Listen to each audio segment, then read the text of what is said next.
সালামু আলাইকুম বন্ধুরা, কেমন আছেন সবাই? আশা করি অবশ্যই ভালো আছেন। তো আপনাদের সবাইকে অসংখ্য ধন্যবাদ আমাদের এই 8 ক্লাসের শর্ট কোর্সে অংশগ্রহণ করার জন্য। আমাদের এই যে কোর্সের মূল বিষয়বস্তুটা হচ্ছে যে আসলে আপনি কিভাবে সম্পত্তির মালিকানা যাচাই করবেন এবং কিভাবে আপনি দলিল লেখক হবেন। তো দলিল লেখক হওয়াই আপনার ইচ্ছা থাক বা না থাক তাতে কিছু যায় আসে না, কারণ আপনি দলিল লেখক যদিও হতে যান তখন আপনাকে জানতে হবে যে একটা দলিল রেজিস্ট্রেশন করার সাথে বা একটা দলিল লেখার সাথে কি কি আইনগুলো জড়িত, পাশাপাশি আপনার দলিলটা কিভাবে লিখবেন। তো এখন পর্যন্ত আপনি নিজের সম্পত্তির দলিল চাইলে নিজেও লিখতে পারেন। তো আশা করি আমাদের এই যে 8টা ক্লাস আছে এই সম্পূর্ণ ক্লাসগুলো সম্পন্ন করার পরে আপনি নিজেই সম্পত্তির মালিকানাগুলো যাচাই করতে পারবেন, দলিল খতিয়ানগুলো চিনতে পারবেন এবং নিজের দলিলটা অ্যাটলিস্ট নিজে সবকিছু করে প্রিন্ট করে, যদি সাব রেজিস্ট্রার গ্রহণও না করে, জাস্ট দলিল লেখকের কলামে আপনি দলিল লেখকের লাইসেন্স নাম্বারটা এন্ট্রি করে কিন্তু আপনি আপনার যে কাজ সেই কাজে কিন্তু লাগাতে পারবেন দলিলটা। আজকে আমাদের প্রথম ক্লাস, এই ক্লাসের মূল বিষয়বস্তু হচ্ছে দলিল লেখক বিধিমালা, অর্থাৎ একজন যিনি দলিল লেখক হবেন তার যোগ্যতাটা কি, কি কি লাগবে এবং ওভারঅল আপনাদেরকে আমরা ধারণা দিব যে আসলে দলিল লেখক হওয়াটা বর্তমানে লাইসেন্স হচ্ছে কিনা, কত টাকা লাগতেছে, ওভারঅল আপনি একটা কমপ্লিট ধারণা পাবেন। তো যারা এই জয়েন করছেন সবাইকে অসংখ্য ধন্যবাদ। তো তাহলে আমরা আমাদের মূল ক্লাসে চলে যাই। আর আমাদের অ্যাডভোকেট রোশন ভাই সম্ভবত জয়েন করছিলেন, তো ওনাকেও অসংখ্য ধন্যবাদ, যদিও উনি পরে আবার জয়েন করবেন। তো যাই হোক, যারাই জয়েন করছেন মাইক্রোফোনটার পারমিশন আমি অফ করে দেই তাহলে ভালো হবে। আর যাদের মাইক্রোফোন অন করা আছে অফ করলে ভালো হয়। Yes.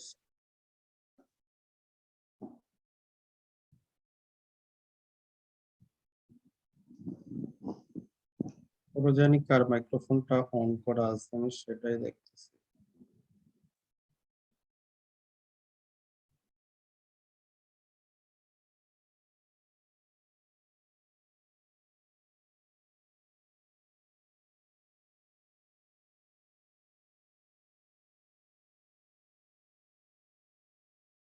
যাই হোক, আইনগতভাবে আমরা যদি দেখি একজন দলিল লেখক হওয়ার জন্য 2014 সালে সরকার কি করেছে, রেজিস্ট্রেশন আইনের 80 জি ধারা মোতাবেক একটা বিধিমালা জারি করেছে যে আসলে দলিল লেখক কিভাবে হতে হবে। তো বাংলাদেশে বাংলা এবং ইংরেজির যে ব্যবধান এবং জ্ঞানেরও ব্যবধান থাকে, বাংলাদেশে আপনি দেখবেন দলিল যদি আপনি ইংরেজিতে যদি লেখেন সেখানে খরচটা বেশি। এর কারণ যেটা সেটা হচ্ছে যে আসলে আমাদের ইংরেজির যে একটা ভয়, আর এই ভয়টা আমরা দেখতে পারি সরকারি গেজেটেও। জাস্ট এই সমস্ত গেজেটেও যখন ভুল থাকে তখন কিন্তু আমাদের করার কিছু কিছু থাকে না। জাস্ট একটা আমরা উদাহরণ দিব প্রথমেই, যে আসলে সরকারি গেজেট গুলোতে আপনি যদি দেখেন যে আসলে যিনি দলিল লেখক হতে হবে ইংলিশে তারা বলতেছে যে এখানে আপনাকে মাধ্যমিক বা সেকেন্ডারি স্কুল সার্টিফিকেট, যাকে আমরা এসএসসি বলি, অ্যাটলিস্ট এসএসসি পাস হতে হবে, এটা হচ্ছে যোগ্যতা। ইংলিশে তারা 27শে অক্টোবর গেজেট করেছে, কিন্তু এইটারই জাস্ট আবার তারা ট্রান্সলেশন যখন করতে যাচ্ছে বাংলাতে ট্রান্সলেশন করার ক্ষেত্রে যদি আপনারা দেখেন, মজার বিষয় হচ্ছে তারা সেটাকে মাধ্যমিকটাকে তারা উচ্চ মাধ্যমিক বলে ফেলেছে। তার মানে হচ্ছে একই জিনিসটাকে বাংলা থেকে ইংলিশে ট্রান্সলেশন করার ক্ষেত্রেও যদি সরকারি যারা কর্মকর্তা কর্মচারী তারাই যদি গেজেটে ভুল করেন, তো মানুষের ভুল তো হতেই পারে। তো এই জন্যই আমাদের কোর্সগুলো, যে আসলে একটা সরকারি গেজেটে থাকলেই আপনাকে কিভাবে আর আনুষঙ্গিক ডকুমেন্টের মাধ্যমে সেটা সঠিক কিনা সেটা যাচাই করবেন, যাবতীয় কিছু আমরা আগে দেখব। তো সরকারি গেজেটটা আমরা বাংলায় দেখি, যেহেতু এই কোর্সে যারা অংশগ্রহণ করেছেন এখানে বিভিন্ন ব্যাকগ্রাউন্ডের ব্যক্তি আছেন, তাই আমরা ইংলিশটা না দেখে বাংলাটাই দেখি। তো আমরা যদি দেখি যে এখানে বলা হচ্ছে রেজিস্ট্রেশন আইন বলে একটা আইন আছে, যে আইনের অধীনে আমাদেরকে কি করতে হয়, সম্পত্তিগুলো যে কোনো স্থাবর অস্থাবর যেগুলো আইনে বাধ্য করা আছে সেগুলোকে আমাদেরকে রেজিস্ট্রেশন করতে হয়। এই রেজিস্ট্রেশন করার জন্য একজন সহায়কের প্রয়োজন হয়। দলিলটা তো আপনি নিজে চাইলে এত কিছু বিবেচনা করে লিখতে পারবেন না, সরকারি ফরম্যাট আছে নানা প্রকার, সেখানে আনুষঙ্গিকতা আছে। তো এগুলো আপনাকে যেটা করতে হবে সেটা হচ্ছে যে এগুলো যাচাই বাছাই করে আপনাকে দলিলটা লিখতে হবে। এজন্য আপনাদেরকে আমরা যেটা বলি যে আপনি নিজে যখন জানবেন বুঝবেন যে আপনার যাবতীয় কিছু ঠিক আছে কিনা, তখন কিন্তু আরেকজন কি করতে পারবে না, আপনাকে ঠকাতে পারবে না, নানা প্রকার কিছু করতে পারবে না। তো এই জন্যই আমাদের এই কোর্সটা। তো আমরা জাস্ট আপনারা যদি একটু লেখালেখি যদি না করেন তাহলেই ভালো হয়। যাই হোক, একজন দলিল লেখক হওয়ার জন্য 2014 সালে যে বিধিমালাটা জারি করা হয়েছে, এখানে যে কথাটা বলা হচ্ছে এর সারমর্মটা যদি আমরা দেখি আরেক জায়গায়, যে আসলে এর সারমর্মটা কি। তো দলিল লেখক হওয়ার জন্য আপনার যে যোগ্যতা সেটা হচ্ছে যে আপনাকে অবশ্যই অবশ্যই আমরা যেটা বললাম, যে সাব রেজিস্ট্রেশন অফিসে আপনি দলিল লেখক হতে চান, সেখানকার আপনাকে কি হতে হবে, স্থায়ী নিবাসী হতে হবে। অর্থাৎ আপনি আপনার যেই স্থায়ী নিবাস আছে সেখানের অধীনে আপনি সাব রেজিস্ট্রেশন হওয়ার রেজিস্ট্রেশন অফিসে দলিল লেখক হওয়ার জন্য আবেদন করতে পারবেন। এবং আপনার বয়স অবশ্যই 21 বছরের বেশি হতে হবে, 21 বছরের কম হলে হবে না। যদিও আমরা জানি 18 বছরের ব্যক্তি সাবালক হয়, কিন্তু দলিল লেখক হতে হলে সর্বনিম্ন বয়স আপনার 21 হতে হবে। আর শিক্ষাগত যোগ্যতা আমরা বলেই দিলাম, এসএসসি পাস হলেই চলবে। এসএসসি সমপর্যায়ে যেগুলো আছে, কারিগরি শিক্ষা বোর্ড হোক অথবা সেটা হোক দাখিল মাদ্রাসা বিভাগে, তো সেটাও আপনার চলবে। অর্থাৎ যেটাকে আমরা এসএসসি লেভেলে মেনে নিই। এটা হচ্ছে যে যিনি এলাকার প্রচলিত ভাষায় দলিলের মুসাবিদা করতে পারেন, যদিও এটা আসলে অতটা কোনো গুরুত্বপূর্ণ কিছু না। আচ্ছা, আমরা জানি বিভিন্ন সাব রেজিস্ট্রেশন অফিসে যেটা থাকে যে সেখানে আঞ্চলিক কিছু শব্দ থাকে, যেটা হয়তো আমরা অন্য জায়গায় পাবো না। আঞ্চলিক নানা প্রকার শব্দ থাকে, যেমন মর্সি মূলে, যেমন মোট সম্পত্তি, কোথাও আপনি হ্যাপা দেখবেন, কোথাও হ্যাবার ঘোষণা দেখবেন, আপনি ঢাকা শহরে ডিক্লারেশন অফ হ্যাপা দেখবেন। এই যে আঞ্চলিক শব্দগুলো বা শব্দের চয়নগুলো অঞ্চল ভিত্তিক কিছুটা ভিন্ন হয়। তারপরে তারা বলতেছে হাতের লেখা সুন্দর, তো আসলে হাতের লেখা কাকে আমরা সুন্দর বলবো সেটা তো আর বুঝতেছি না। তারপরেও তারা একটা ক্লজ এখানে ঢুকিয়েছে যে হাতে লেখাটা সুন্দর হতে হবে। আর যে কয়েকটা আইনের কথা বলা আছে দেখেন, 1882 সালের ভূমি যে সম্পত্তি হস্তান্তর আইন যেটা আছে, এটা সম্পর্কে আপনার ধারণা থাকতে হবে। 1950 সালে রাষ্ট্রীয় অধিগ্রহণ এবং প্রজাস্বত্ব আইন সম্পর্কে ধারণা থাকতে হবে। তো আসলে এখন এই আইনগুলাতে বলে কি জিনিসটা, যদিও আমাদের কোর্সে আছে, আমরা যদি এই যে সম্পত্তি হস্তান্তর আইনটা দেখি, এটাতে আপনাকে বিক্রয় জিনিসটা কি, বিক্রয়টা কিভাবে সংগঠিত হবে, বায়নামা জিনিসটা কি, বন্ধক জিনিসটা কি, এগুলো সেখানে ডিফাইন করা আছে। তো একজন দলিল লেখক হিসাবে অথবা একজন সম্পত্তির দলিল করার জন্য আপনার যদি জানা যদি না থাকে যে একটা বায়নামা দলিলে যদি আপনি মেয়াদ না দেন, সেখানে আমরা কতদিন ধরে নিব, বা আপনি একটা সম্পত্তি হস্তান্তর করার ক্ষেত্রে নামজারি লাগবে কিনা, ওই দলিলে কি কি জিনিসগুলো ইনক্লুড করতে হবে, এই জিনিসগুলো কিন্তু আমরা সেখানে পাবো। তো এই জন্য আমাদেরকে এই আইনগুলো, যেটা 1882 সালের সম্পত্তি হস্তান্তর আইন, 1950 সালে রাষ্ট্রীয় অধিগ্রহণ এবং প্রজাস্বত্ব আইন, আর সবচেয়ে গুরুত্বপূর্ণ হচ্ছে এবং কঠিন যে আইনটা সেটা হচ্ছে 1899 সালের স্টাম্প আইন। এই স্টাম্প আইনটা আসলে খুবই গুরুত্বপূর্ণ এবং অনেকটা জটিল প্রকৃতির আইন। এই যে মোটামুটি আমরা আরেকটা আইন আছে 1908 সালের রেজিস্ট্রেশন আইন, এই চারটা আইন আপনাকে জানতেই হবে। আপনি যদি একজন দলিল লেখক হতে চান অথবা নিজে দলিল লিখতে চান অথবা জমির মালিকানা যাচাই করতে চান, আপনার এই তিনটা আইনের গুরুত্বপূর্ণ ধারা সম্পর্কে আপনার অবশ্যই একটা স্বচ্ছ ক্রিস্টাল ক্লিয়ার ধারণা থাকতে হবে। যেটা আশা করি আমাদের কোর্স শেষে আপনারা অবশ্যই মতামত দিবেন যে আসলে আমাদের কোর্সটা সম্পন্ন হওয়ার পরে আপনারা এই চারটা আইন সম্পর্কে আপনার ধারণাটা ক্লিয়ার হলো কিনা। তারপরে তারা যে সত্যটা দিয়েছে যে আসলে সৎ চরিত্রের অধিকারী হবেন, তো এটা হচ্ছে যে নর্মাল জাস্ট আপনার চেয়ারম্যানের কাছ থেকে আপনি একটা প্রত্যয়নপত্র নিবেন, আপনি ওই জেলা বসবাস করেন, আপনার চরিত্র ভালো, এই হচ্ছে কথা। আর নিয়ম হচ্ছে আপনি কি করবেন, জেলা রেজিস্ট্রার বরাবর আবেদন করবেন। এটা হচ্ছে যে আইনগতভাবে তারা যে জিনিসগুলো চাচ্ছে যে একজন দলিল লেখক হওয়ার জন্য আপনি কি কি যোগ্যতা থাকা প্রয়োজন আপনি সেগুলো দেখলেন। তাহলে যোগ্যতার মধ্যে হলো আপনার শিক্ষাগত যোগ্যতাটা অ্যাটলিস্ট এসএসসি হতে হবে, আপনার বয়স 21 বছরের বেশি হতে হবে, আর হাতের লেখাটা একটু সুন্দর হতে হবে, আর হচ্ছে এই আইনগুলো সম্পর্কে একটু ধারণা থাকতে হবে। যদিও লিখিত কোনো পরীক্ষা হয় না, হয়তো জেলা রেজিস্ট্রার আপনাকে জিজ্ঞেস করতে পারে যে রেজিস্ট্রেশন আইন সম্পর্কে একটু বলেন, বা নির্দিষ্ট একটা সেকশন উল্লেখ করে বলতে পারে যে আসলে এই সেকশনটা কি বলতেছে, এতটুকুই। অর্থাৎ মৌখিক বলতে পারেন, যদিও বাস্তবে আমরা জানি, যদিও এখন দলিল লেখকের লাইসেন্স গুলো বর্তমানে দেওয়া হচ্ছে না, কারণ এই খাতে প্রচুর দুর্নীতি হওয়ার কারণে অসংখ্য জন লাইসেন্স নিয়ে রেখেছে, আপাতত কিন্তু লাইসেন্স গুলো বন্ধ আছে। তো এটা সারা জীবন তো আর বন্ধ থাকবে না, অচিরেই হয়তো শুরু হবে। কিন্তু আপনি যদি প্রপারলি সবকিছু করেন, আশা করি আপনার দলিল লেখক হওয়ার পথে কোনো বাধা থাকবে না। আর দলিল লেখক হওয়ার জন্য কোনো এক্সট্রা আপনার সার্টিফিকেটের প্রয়োজন হয় না, আপনার যে শিক্ষাগত যোগ্যতা সেটাই যথেষ্ট। এখন আরো কয়েকটা জিনিস আমরা জেনে নিব যে এটা কোনো সরকারি চাকরি না। আপনি দলিল লেখক হলেই যে সরকার আপনাকে বেতন দিবে, এটা কোনো সরকারি চাকরি না। আপনি কোনো সরকারি চাকরিজীবীও না, কিছু না। তো তাহলে আপনার ইনকাম সোর্সটা কি হবে? আপনার ইনকাম সোর্স ওইটাই হবে যে আপনি দলিলটা লিখে দিবেন, সহায়তা করবেন, প্রিন্ট করবেন, মুসাবিদা করবেন, বিভিন্ন দরখাস্ত লিখবেন, প্রয়োজনে আপনি দলিল তল্লাশি করে দিবেন, মূল দলিলটা রেডি হলে সেটা যখন আপনি নিয়ে আসবেন। তো এইগুলোই হচ্ছে আপনার ইনকাম। এটা ছাড়া আপনার কিন্তু সরকার কিন্তু কোনো আপনাকে বেতন দিবে না। তবে বর্তমান বাস্তব প্র্যাকটিসে আমরা জানি প্রতিটা দলিল লেখক, এই দলিল লেখক বিধিমালাতে আপনাদেরকে সুযোগ দেওয়া আছে সমিতি করার। প্রতিটা দলিলের প্রতি তারা কমিশন আদায় করেন এবং সেই সমিতি থেকেও তারা বাৎসরিক কিছু সুবিধা পেয়ে থাকেন। মোটামুটি এটা হচ্ছে দলিল লেখক প্রাপ্তির যোগ্যতা সংক্রান্ত বিষয়গুলো, যেগুলো আমরা এই যে গেজেট যেটা আছে, আমরা যেটা বাংলায় আপনাকে দেখালাম, এটার মূল ইংলিশটা এটাতে এগুলোই বলা আছে। যারা ইংলিশটা পড়তে চান তাদেরকে আমরা ইংলিশটা দিয়ে দিব, সেখান থেকে আপনারা পড়ে নিতে পারবেন।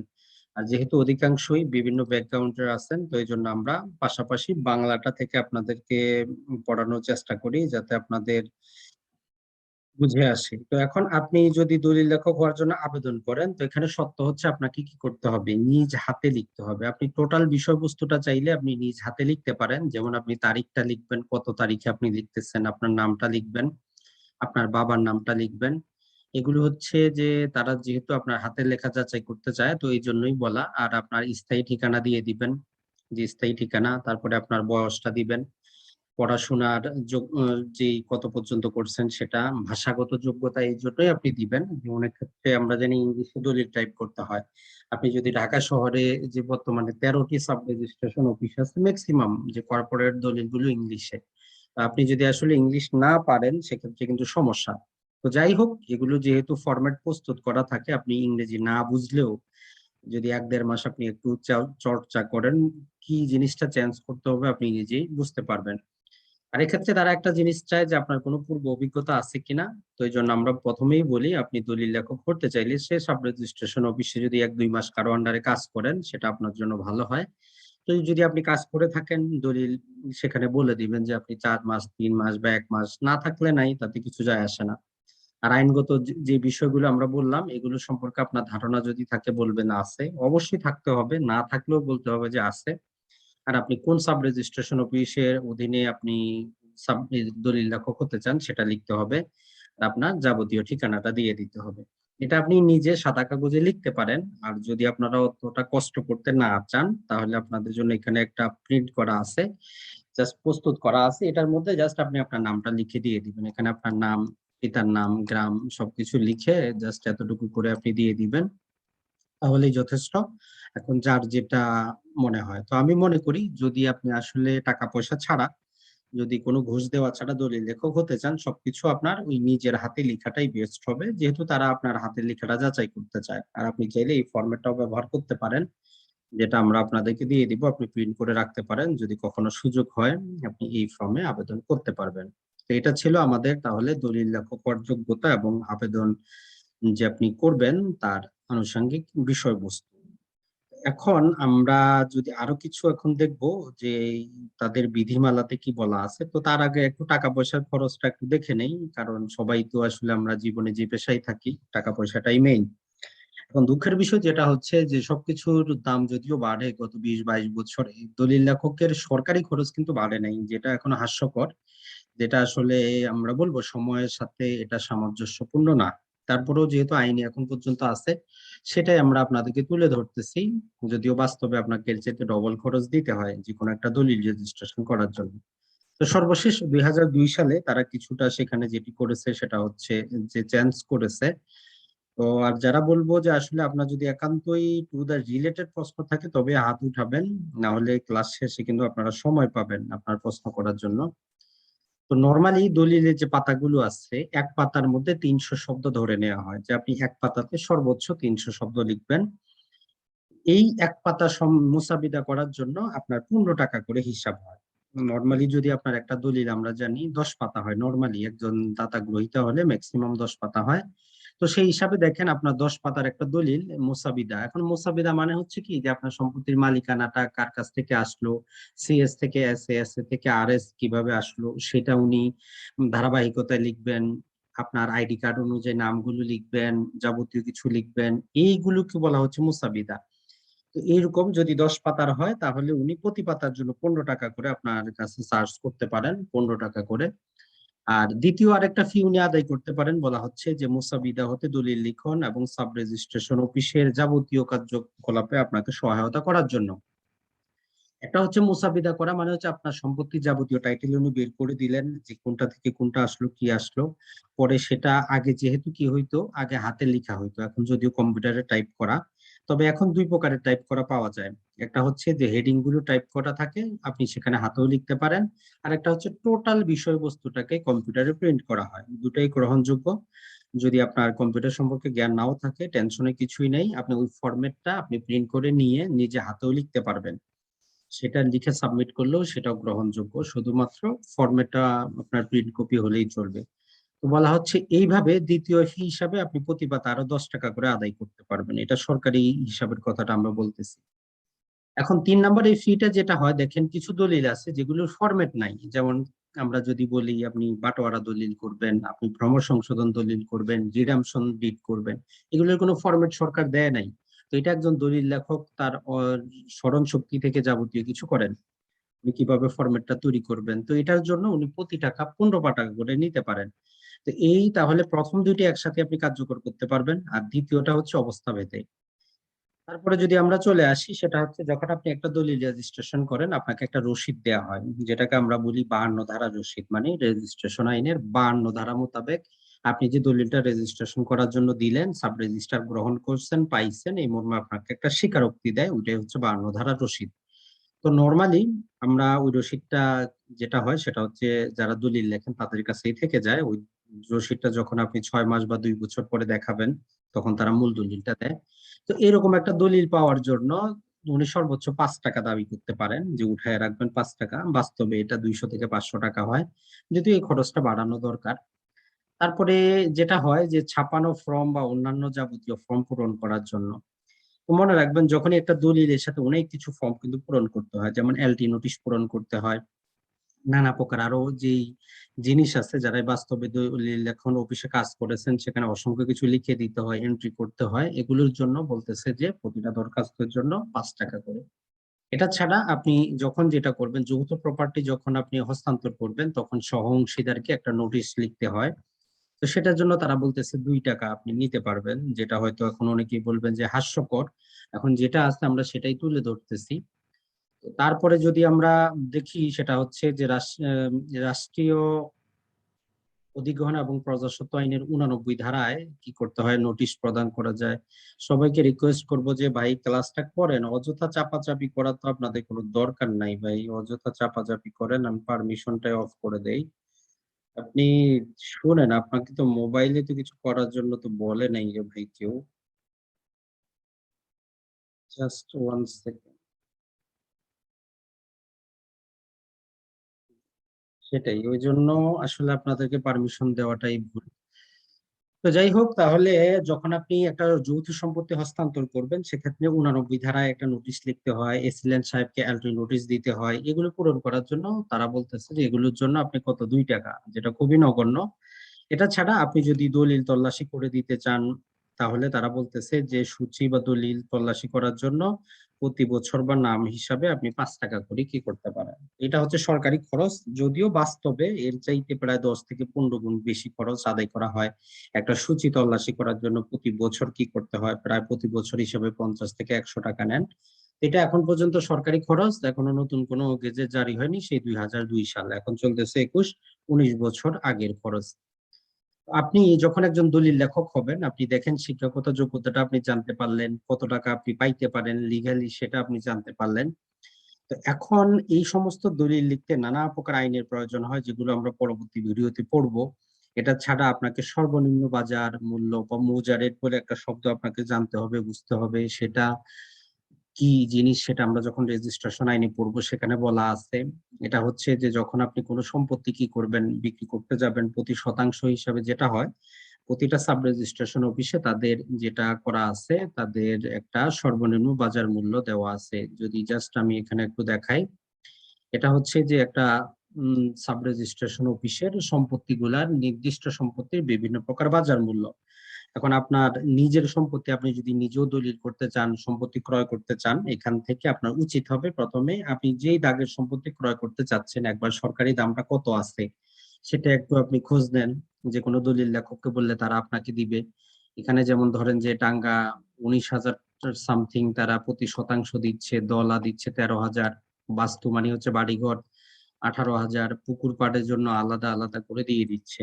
এরকম জানলে আপনার সুবিধা যেটা হয়, আপনি যে সম্পত্তিটা নিচ্ছেন সেটা আসলে সরকারি দামের চেয়ে কত গুণ বেশি নিচ্ছেন সেটা আপনি একটা বুঝতে পারবেন, কিছুটা এস্টিমেট থাকলো। যদিও দুঃখের বিষয় যেটা হচ্ছে যে গত 3 বছর সম্পত্তির দাম একই আছে, যদিও আমরা যদি দ্রব্যমূল্যের ঊর্ধ্বগতি 5% করে দেখি, 3 বছরে 15% বৃদ্ধি পাওয়ার কথা। অর্থাৎ গত 3 বছর আগে যে সম্পত্তি আপনি 1 লাখ টাকা ক্রয় করতে পারতেন বা আপনার কাছে 1 লাখ টাকা থাকতো যে জিনিসটা, সেই জিনিসটা আপনি ক্রয় করতে আজকে 1,15,000 টাকা লাগবে। কিন্তু সম্পত্তির প্রকৃত মূল্য বৃদ্ধি পেলেও সরকারি দাম গত 3 বছর বৃদ্ধি পায় নাই। তো এই জন্য এটাও আসলে কাজে আসে না। যদিও সরকার যদি অধিগ্রহণ করে তখন কিন্তু এই মোজা রেটের উপর ভিত্তি করেই 12 মাসের উপর ভিত্তি করে তারা আপনাদেরকে যেটা করে যে 300% ক্ষতিপূরণ দেয়। তো ওভারঅল দেখা যায় সম্পত্তির যে বাজার মূল্য সেই মোতাবেক আপনি ক্ষতিপূরণ পাচ্ছেন, কারণ সরকারি দলিলে 1 লাখ টাকা সম্পত্তি 33,000 টাকা এখনো বিক্রি হচ্ছে। তো সরকার আপনাকে অধিগ্রহণ করে 33,000-এর 3 গুণ 99,000 টাকা দেয়, বাস্তবে ওই সম্পত্তির মূল্য 1 লাখ টাকা। তার মানে সরকারের 3 গুণ ক্ষতিপূরণ দেওয়ার পরেও আপনার কিন্তু কোনো লাভ হলো না। আজকে আমরা যেটা করব সেটা হচ্ছে, আর বাকি যেটা আছে তাদের সনদের যে জিনিসগুলো বাকি আছে সেগুলো টোটালটা শেষ করে দিব আমরা। আর বাকি আমাদের 8টা ক্লাসের মধ্যে আমরা আরো যে আনুষঙ্গিক জিনিসগুলো আছে সেগুলো তুলে ধরার চেষ্টা করব। এখন তারা যে গেজেটের মধ্যে 3 নাম্বার বিধিতে যেটা বলতেছে সনদটা যে প্রদান করা হয় সেটা কিভাবে প্রদান করবে। নর্মালি আমরা এতক্ষণ জানলাম আপনি যেটা করবেন জেলা রেজিস্ট্রারের কাছে আবেদন করবেন। তো জেলা রেজিস্ট্রার যদি সন্তুষ্ট হন তাহলে আবেদন ফি বাবদ আপনাকে কি করতে হবে, 1,000 টাকা ট্রেজারি চালান করতে হবে। ট্রেজারিটা আপনাকে সোনালী ব্যাংক এবং বাংলাদেশ ব্যাংক, বর্তমানে আরো 3টা ব্যাংকে পারমিশন দেওয়া আছে। ওই ব্যাংকগুলোর মাধ্যমে আপনি ট্রেজারি চালান বলতে যে একটা আপনি ফর্ম পাবেন, সেখানে 3 পাতা থাকে। 1 পাতা ব্যাংক রেখে দিবে, 2 পাতা অরিজিনাল আপনাকে দিবে যে আপনি টাকাটা পরিশোধ করছেন, সেটা আপনার সেই আবেদনপত্রের সাথে সাবমিট করবেন। 1,000 টাকা হচ্ছে যে আপনার সনদের জন্য ফি, যখন দিবেন সেই সনদটা জেলা রেজিস্ট্রার ইস্যু করবে, আপনি সাব রেজিস্ট্রারের কার্যালয়ে জমা করলে আপনি সেখানকার একজন নিবন্ধিত হয়ে যাবেন দলিল লেখক। পরবর্তীতে সমিতিতে সেই আপনার লাইসেন্সটা সাবমিট করে সমিতির নির্দিষ্ট ফি আছে সেটা দিয়ে সমিতিরও আপনি সদস্য হতে পারবেন।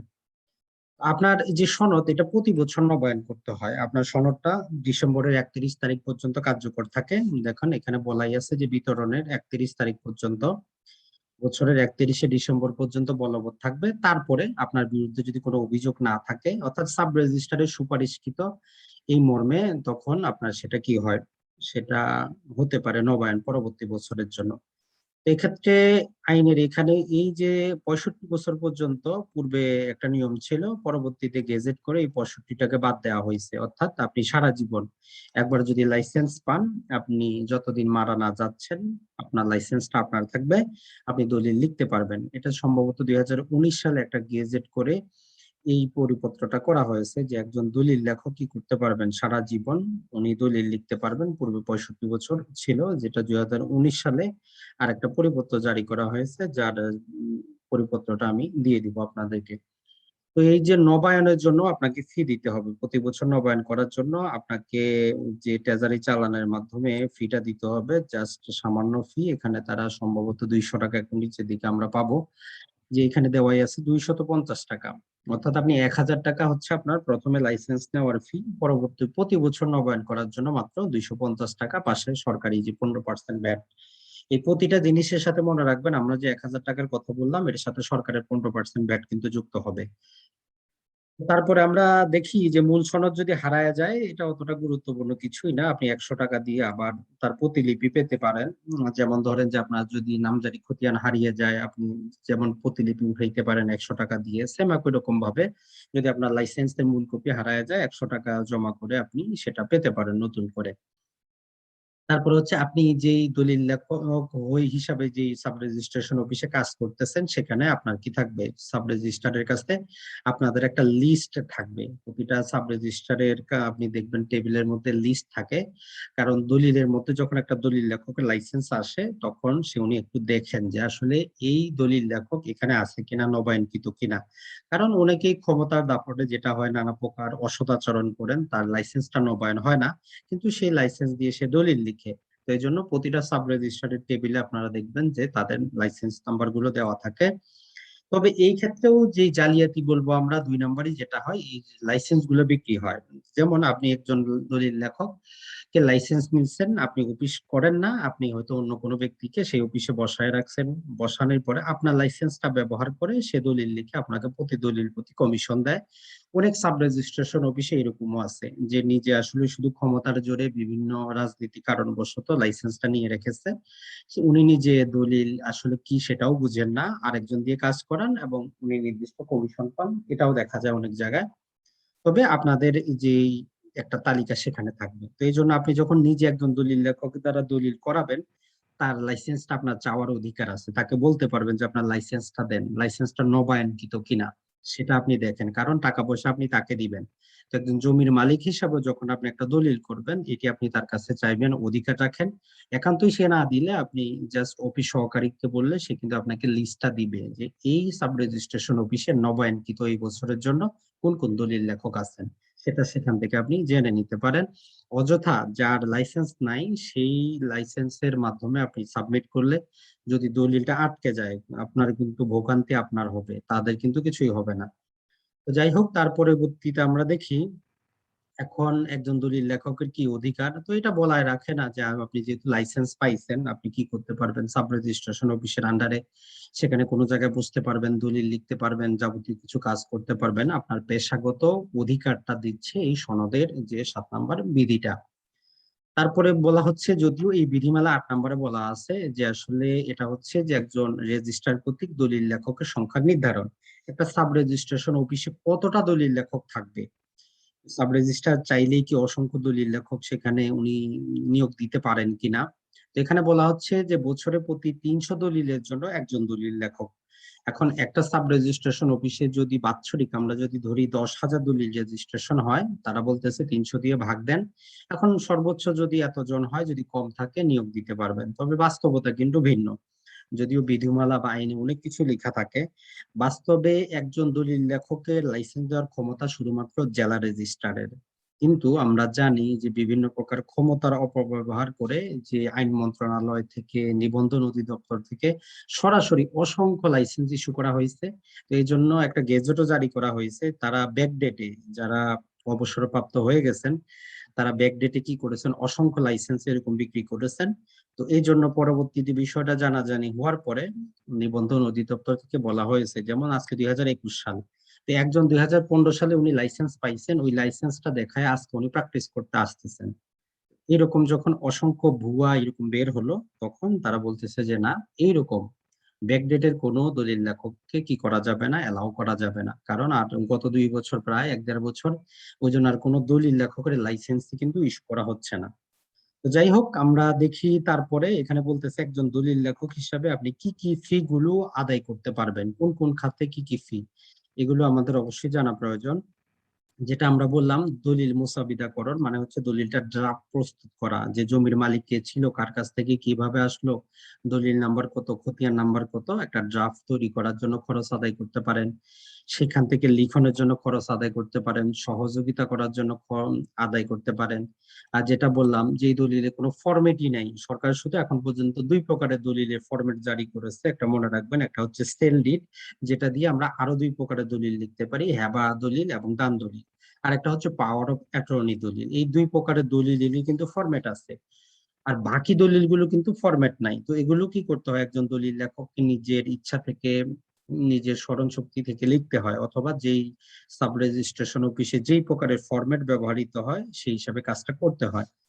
তো তারপরে যদি আমরা দেখি, এই যে 52 ধারার অধীনে আমরা যেটা বললাম, 52 ধারার রসিদটা আপনি যদি তার কাছে থাকে, সে দলিলটা সংগ্রহ করার জন্য আপনার কাছ থেকে টাকা পয়সা নিতে পারে।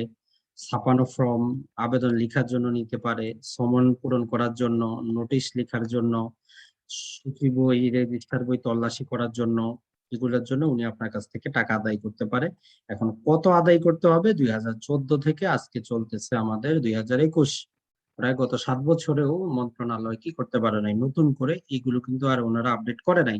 সেই যে 2000 সালে তারা করেছিল সেটাই আছে। যেমন আমরা যে খরচটা দেখাইলাম, এগুলো নতুন কোনো খরচ কিন্তু তারা এখনো জারি করায় না, যে একজন দলিল লেখক আসলে আজকে 20 বছরের বাস্তবতায় কত টাকা বেশি নিতে পারবেন। তো এই জন্য দলিল লেখকরা স্বাভাবিকভাবে আপনাদের কাছ থেকে বেশি নেন। তো যাই হোক, এখন যদি আমরা দেখি, তারপরে 10 নম্বর বিধি বলতেছে যে এই জিনিসটা কত টাকা খরচ হবে, কত কি হবে, এর গেজেটটা প্রতিটা সাব রেজিস্ট্রেশন অফিসের বাইরে যেখানে দেখা যাবে এরকম জায়গায় কি থাকবে, দৃষ্টিগোচর জায়গায় সেটা উল্লেখ করা থাকবে। কিছু কিছু সাব রেজিস্ট্রেশন অফিসে আমি দেখেছি সেখানে থাকে, তবে সেখানে যেভাবে থাকে আপনি কিন্তু বুঝবেন না। সেখানে ই ফি, এন ফি, ক, খ, গ এইভাবে দেওয়া থাকে। তো আপনি বুঝবেন কিভাবে যে আসলে কোনটার ফি কিভাবে আসছে? এই জন্য আপনাকে বেসিক কিছু টেকনিক জানতে হবে, যেটা হয়তো আমাদের এই ক্লাস শেষে আপনারা বুঝতে পারবেন। তার মানে আমরা বুঝতে পারলাম সরকার যে আসলে আইন তৈরি করে, আইনের মধ্যে কিন্তু তারা জনসাধারণের উপকারই চায়। যে একজন দলিল লেখক কত টাকা নিবেন সেটা এক, আপনি যখন সাব রেজিস্ট্রেশন অফিসের বাইরে যাবেন সেখানে চার্ট করা থাকবে, লেখা থাকবে, আপনি বুঝতে পারবেন। কিন্তু বাস্তবে ম্যাক্সিমাম 50% জায়গা তো আপনি পাবেনই না। তো যাই হোক, তারপরে 11 নম্বরটা খুবই গুরুত্বপূর্ণ, যেটা প্র্যাকটিসে আপনারা নিজেরাই নিয়ে আসতে পারেন যদি আপনি সম্পত্তির দলিল করেন। সেটা হচ্ছে একজন দলিল লেখক আপনার একটা দলিল মোসাবিদা বা লিখার জন্য যেই টাকাটা নিবেন, উনি আপনাকে একটা রসিদ দিতে উনি বাধ্য। আইনগতভাবে উনি আপনাকে একটা রসিদ দিবেন, এবং ওনার যে রেজিস্টার বালামে উনি লিখে রাখবেন যে কোন দলিল মূলে কোন মালিকের কাছ থেকে উনি কত টাকা নিলেন। তবে এটা আমরা দেখতে পাই না বাস্তবে। আপনি যদি বলেন যে রসিদ দেন, আসলে তারা দিবে না, কারণ সরকারি খরচ মোতাবেক একটা দলিল লেখার জন্য 500 টাকাও হয় না। যদিও আমরা কম্পিউটার টাইপিং এর খরচটা আলাদা ধরি, সেটা পৃথক একটা ধরি, জাস্ট 500 টাকাও হয় না। তো বাস্তবে তারা প্রতিটা দলিলের জন্য 3000, 4000, 5000, 6000, এমনকি অবস্থা ভেদে নানা প্রকার কারণবশত 20,000 টাকা পর্যন্ত আদায় করে নেয়। তো 11 নম্বর বিধি বলতেছে অবশ্যই আপনাকে একটা রসিদ সে দিতে বাধ্য। তো আপনি যখন জানবেন তখন কিন্তু আপনি তাকে বলতে পারবেন যে 10,000 টাকা লাগবে, ঠিক আছে, আপনি আপনাকে আপনার পেডে রসিদে দিবেন যে আমার এই দলিল করার জন্য আপনি 10,000 টাকা নিছেন। এইভাবে আপনি লিখিত দিবেন, কোনো দলিল লেখক আপনাকে কিন্তু দিবে না। আপনি যদি নিতে পারেন, পরবর্তীতে আপনি কিন্তু তার লাইসেন্সটা খাইতে পারবেন। খাইতে পারবেন বলতে আপনি তার বিরুদ্ধে জেলা রেজিস্ট্রারের কাছ থেকে আবেদন করলে তার লাইসেন্সটা কিন্তু নবায়ন হবে না। আর নবায়ন হলেও আপনার কাছ থেকে যে 10,000 নিছে তার চাইতে 3 গুণ বেশি তাকে কিন্তু বিভিন্ন জায়গায় খরচ করে নবায়ন করতে হবে। তো যাক, তারপরে আসি আমরা, যেটা বলতেছে যে 12 নম্বরে আপনার লাইসেন্সটা বাতিল কি কারণে হতে পারে। বলা হচ্ছে যে এই যে রেজিস্ট্রেশন আইনের মধ্যে বিভিন্ন প্রকার বিষয় বলা আছে, এই বিধিমালায় বিভিন্ন প্রকার জিনিস বলা আছে যে একজন দলিল লেখক কি করতে পারবেন, কি করতে পারবেন না। তো আপনি যদি অসৎ আচরণ করেন, তাহলে যেমন আপনি একজনের দলিল লিখলেন, তাকে আপনি রসিদ দিলেন না, এটা একটা অসৎ আচরণ। এর বিরুদ্ধে কেউ যদি অভিযোগ করে জেলা রেজিস্ট্রারের কাছে, দেখেন এই যে জেলা রেজিস্ট্রারের কাছে যদি অভিযোগ করে, উনি আইনগত ব্যবস্থা নিতে পারে, আপনার এই যেই লাইসেন্স উনি ইস্যু করছেন সেটা উনি বাতিল করতে পারেন। তো তারপরে বলা হচ্ছে জেলা রেজিস্ট্রার যদি এরকম কোনো লাইসেন্স বাতিল করে, তাহলে একজন এই যে দলিল লেখক করবেনটা কি? তো আপনার প্রতিকার হচ্ছে 30 দিনের মধ্যে আপনি যে নিবন্ধন অধিদপ্তরে যে মহাপরিচালক আছে তার কাছে আপিল করার সুযোগ পাবেন, যে না, আমাকে আসলে যে গ্রাউন্ডে বাতিল করা হয়েছে সেই গ্রাউন্ডটা সঠিক না। তারপরে বলা হচ্ছে যে আপনাকে অবশ্যই, আপনি দলিল লেখক হইলে আপনার নিজস্ব কিছু কি থাকবে, আপনার রেজিস্টার্ড বুক থাকবে, যেখানে আপনি আজকে থেকে যেদিন থেকে লাইসেন্স পাইছেন কতটা দলিল লিখছেন, কত টাকা আদায় করছেন, এই সংক্রান্ত প্রেসক্রাইব ফর্মে আপনার কি থাকবে, রেজিস্টার্ড থাকবে। যদিও বাস্তবে তার প্রয়োগটা কিন্তু খুবই কম। এখন আসি আমরা 14 নম্বরে, তারা বলতেছে সনদবিহীন দলিল লেখকগণ টাউট বলে গণ্য হইবেন। আপনি দেখবেন সাব রেজিস্ট্রেশন অফিসে গেলে অসংখ্য যাদের লাইসেন্স তো নাই, হয়তো তারা পূর্বে কোনো দলিল লেখকের আন্ডারে কাজ করছে, সে হয়তো মারা গেছে। তো মারা গেলে কি হয়, আপনার লাইসেন্সটা বাতিল হয়ে যায়। কিন্তু সে যেহেতু জানে সবকিছু, তো সে সেটা দিয়ে কাজ করতেছে, অর্থাৎ মৃত যে দলিল লেখক আছে তার লাইসেন্স দিয়ে সে কাজ করতেছে, সে লাইসেন্সও নেয় নাই, সবকিছু জানে বুঝে।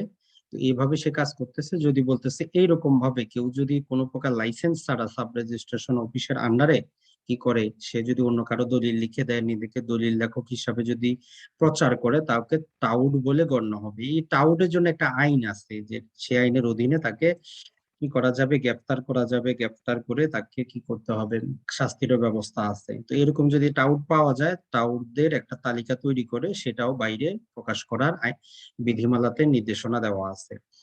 তো সর্বশেষ তারা বলতেছে যে এই বিধিমালা তারা জারি করে 1973 সালে তারা আর একটা বিধিমালা রেখেছিল, সেটাকে বাতিল করলো। সেখানে দলিল লেখা সংক্রান্ত সামান্য কিছু বেসিক নিয়ম কানুন ছিল। তো তারা 1973 সালের যেই রুলটা ছিল সেটাকে বাতিল করে এই 14 সালেরটা জারি করলো। এটাই হচ্ছে মোটামুটি, দেখেন, একজন দলিল লেখক হওয়ার জন্য সরকার আইনগতভাবে যে জিনিসটা বলছে। বাস্তবে হয়তো আপনি অনেক জিনিস ভিন্ন পাবেন, কিন্তু আমাদের কাজ হচ্ছে আইন কি বলতেছে আপনি সেটা বুঝবেন। এখন যারা দলিল লেখক হতে চান তারা বুঝতে পারলেন, আর যারা নিজের সম্পত্তি আপনি কি করবেন, আপনি দলিল করবেন, লিস্ট আপনি তার কাছ থেকে কি করতে পারবেন, যত টাকা দিচ্ছেন তার রসিদটা আপনি তার কাছে চাইতে পারবেন, তার সনদটা নবায়নকৃত কিনা সেটা দেখতে চাইতে পারবেন। এমনকি আপনি নিজের দলিলটা, যদিও এখানে বলা নাই, আপনি নিজের দলিলটা নিজে প্রস্তুত করে সাবমিট করতে পারবেন। তবে এখানে বড় বাধা যেটা, সেটা হচ্ছে দলিল লেখক সমিতি। কারণ তারা চায় না যে বিভিন্ন আইনজীবী দলিল লেখক বা আপনার নিজের দলিল আপনি নিজে করে সাবমিট করেন, তাহলে প্রতিটা দলিলে তাদের যে কমিশনটা থাকে, তারা যে 3-4 হাজার বা 500 টাকা যে ফিটা নেয়, সেটা তো তারা আর পাবে না। তো এই জন্য নর্মালি তারা কি করবে না, আপনাকে অ্যালাউ করতে চায় না। অর্থাৎ সাব রেজিস্ট্রার পর্যন্ত আপনি যেতেই পারেন না। আর বাংলাদেশে আপনারা যদি সাব রেজিস্ট্রেশন অফিসে যান, এটা একদম বলতে গেলে আমরা যে যারা এই নিউ মার্কেটে গেছেন, সেখানে যেমন ভিড়, ওই একই রকম ভিড়। সেখানে আসলে কোনো নিয়ম নাই, কোনো সিরিয়াল নাই, কোনো কিছুই নাই। যে যেভাবে পারতেছে সাব রেজিস্ট্রারের সামনে জাস্ট উপস্থিত হচ্ছে। তো হয়তো কোনো একদিন আমরা দেখবো যে আসলে সেটাও কিছু একটা ডিজিটাল ভাব আসবে, সেখানে নাম্বারিং থাকবে, আপনি শান্তি মতো আপনার দলিলটা সাবমিট করতে পারবেন। তো সরকার প্রেসক্রাইব কিছু ফর্ম দিয়ে দিয়েছে, যেমন আমরা বললাম যে আপনাকে যে রসিদ, জেলা রেজিস্ট্রার যে আপনাকে সনদটা দিবে, এটা এরকম একটা সনদ হবে, যে কোনো কাগজে উনি প্রিন্ট করে সিগনেচার দিয়ে দিতে পারেন। এটার মধ্যে যেটা বলা আছে যে আপনার সনদের নাম থাকবে, আপনার পিতার নাম থাকবে, আপনার কোন দলিল লেখন করবেন কোন সাব রেজিস্ট্রেশন অফিসে, আর কত তারিখে দেওয়া হলো, নবায়নের তারিখ, আর জেলা রেজিস্ট্রারের সিগনেচার।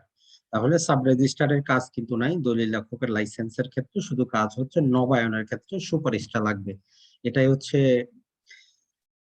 যে লাইসেন্সের ফর্ম, এইরকম ফর্মেতে পাবেন। তো নিচের দিকে একটা গুরুত্বপূর্ণ জিনিস আমরা যেটা বললাম, এই সনদ হস্তান্তরযোগ্য না, যে কোনো লাইসেন্সই কিন্তু হস্তান্তরযোগ্য না। একটা কথা মনে রাখবেন, আমরা যে কোনো হোটেলে যখন 1 দিন 2 দিন 3 দিনের জন্য যখন আমরা ভাড়া থাকি, ভাড়া দেই, এটা আসলে ভাড়া না, এটা আমরা ট্যারিফ পেমেন্ট করি। আপনি আপনার যদি নিজের জন্য বুকিং দেন, সেখানে আরেকজনকে আপনি রাখতে পারবেন না। তো এই জন্য লাইসেন্স আসলে এমন একটা জিনিস যাকে প্রদান করা হয় তার জন্যই থাকে, লাইসেন্সটা হস্তান্তরযোগ্য না। এই জন্য এটাই বলতেছে যে আসলে এই সনদটা হস্তান্তরযোগ্য না, যে বাবা মারা গেলে তার ছেলে দলিল লেখক হবে, এর সুযোগ নাই। অর্থাৎ যিনি পাইলেন উনি মারা গেলেই শেষ। তারপরে বলা হচ্ছে যে আপনি যদি এই সনদধারী হন, সাব রেজিস্ট্রারের কার্যালয়ের ভিতরে বা বাইরে যেখানে উপযুক্ত জায়গা, সেখানে আপনি বসার কি পাবেন, অধিকার পাবেন। আপনাকে কেউ সেখান থেকে উচ্ছেদ করতে পারবেন না। তারপরে বলা হচ্ছে যে দেখেন, অতিরিক্ত অর্থ যদি আপনি দাবি করেন, তাহলে আপনার সনদ বাতিল যোগ্য হইবে। মানে আপনাকে যে লাইসেন্সটা দেওয়া হয় সেখানের মধ্যেই শর্তগুলো দেওয়া থাকে। তো এই জন্য যখন আপনি দলিল লেখাবেন, যখন কোনো দলিল লেখকের লাইসেন্সটা আপনি পাবেন, তার মধ্যে কিন্তু আপনি জিনিসগুলো পাবেন। যে এই দলিল 2000 টাকা করার কথা, সে 4000 চাইলে আপনার প্রতিকার কিন্তু আপনি নিজেই খুঁজতে পারতেছেন তার লাইসেন্স থেকেই। তারপর আমরা যে জিনিসগুলো বললাম যে 31শে ডিসেম্বরে সেটা কি হয়ে যায়, এক্সপায়ার হয়ে যায়, আপনাকে নবায়ন করে নিতে হয়। নবায়নটা জানুয়ারির 15 তারিখের মধ্যেই আপনাকে কি করতে হবে, সাব রেজিস্ট্রারের কাছে আপনাকে সাবমিট করে এই কাজটা করতে হবে।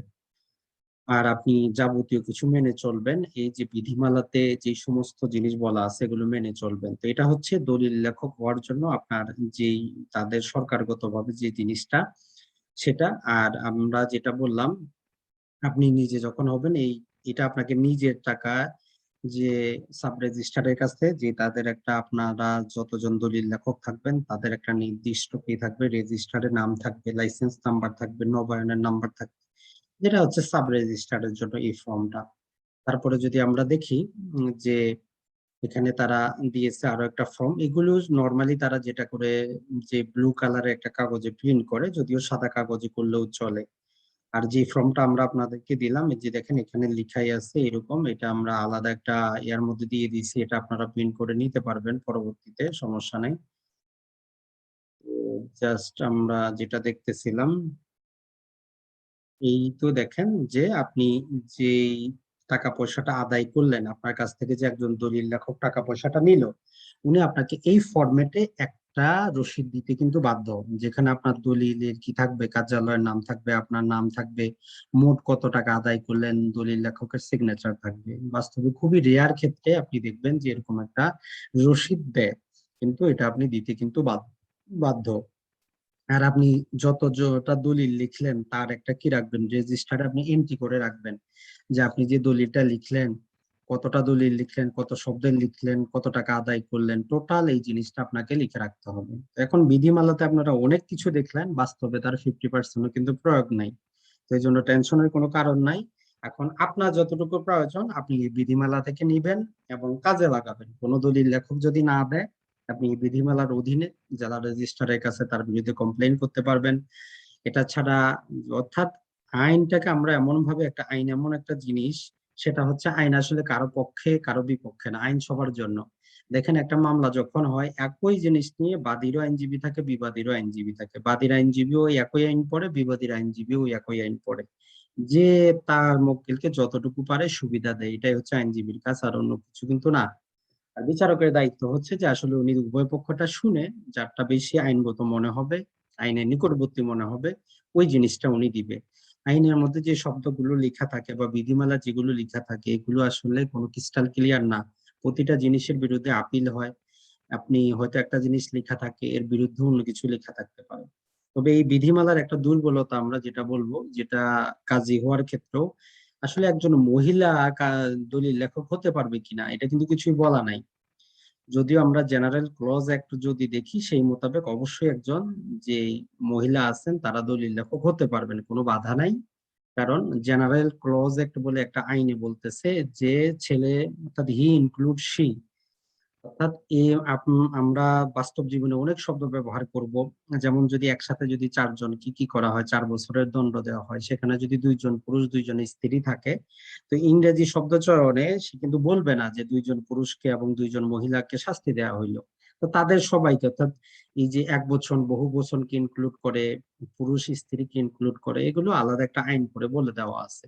তো সে আইন মোতাবেক বলা যায় যে না, একজন মহিলাও দলিল লেখক হতে কোনো কিন্তু বাধা নাই, অন্তত এই বিধিমালা মোতাবেক। এতটুকুই ছিল। তারপরেও যদি কোনো সাব রেজিস্ট্রার বা কোনো জেলা রেজিস্ট্রার অস্বীকার করে, আপনি আদালতে যাইতে পারেন, প্রতিকার চাইতে পারেন। তো যাক, আমরা মোটামুটি অনেক কিছু দেখলাম। এখন আমরা দেখি আর কয়েকটা জিনিস যেটা আমরা বললাম, সেটা হচ্ছে যে গেজেট যেটা সরকার 94 সালে জারি করেছিল। আসলে গেজেট গুলো কিন্তু আপনারা এত সহজে বুঝবেন না, মনে রাখবেন সরকারি যে কোনো গেজেট বুঝতে হলে আপনাকে মূল গেজেটটা কত সালের সেটা প্রথমে বুঝতে হবে। কারণ এই গেজেট গুলোতে জাস্ট কি বলে যে পূর্বের গেজেটে যেটা ছিল সেখানে এই শব্দগুলো প্রতিস্থাপিত হবে। এখন আপনি যদি নাই জানেন আসলে অরিজিনাল গেজেটে কি আছে, আপনি কি প্রতিস্থাপন করবেন? তো এই জন্য যে কোনো সরকারি প্রজ্ঞাপন, সেটা যে কোনো বিষয়ে হোক, বুঝতে হলে আপনাকে আগে জানতে হবে যে এটার মূল প্রজ্ঞাপনটা কবে জারি হয়েছে। যেমন আমরা দলিল লেখক বিধিমালাতে যখন কোনো সংশোধনী আনা হয়, তখন বলা হয় যে 2014 সালের বিধিমালার এত নম্বরটা এই শব্দগুলোর পরিবর্তে এই শব্দগুলো প্রতিস্থাপিত হবে। তো আপনি প্রথমে 2014 সালেরটা যখন দেখবেন, তারপরে বুঝে আসবে। তো এই জন্য খরচের হিসাব এখানে যেটা বলা হয়েছে, এটা আপনারা বুঝবেনই না।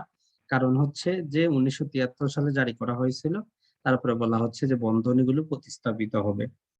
এগুলো, এটা যেহেতু এটার পরবর্তীতে আরো একটা আছে 2002 সালে, তো এটাও অতটা কাজের না। আর এটা ছাড়া প্রতি জায়গায় আপনারা দেখবেন এগুলো পরিবর্তিত হয়, সরকারি যে ফি গুলো এগুলো আগের মতো থাকে না। আমরা যে 2 টাকা 2 টাকার কথা বললাম, দেখেন এখানে ওই 2 টাকা 2 টাকা করেই বলা আছে যে নোটিশ গুলো লেখার জন্য আপনি 2 টাকা পাবেন, পাতার জন্য 15 টাকা করে নিতে পারবেন। আপনি স্মরণ শক্তি থেকে লিখলে এই যে 300 শব্দের জন্য 10 টাকা করে নিতে পারবেন।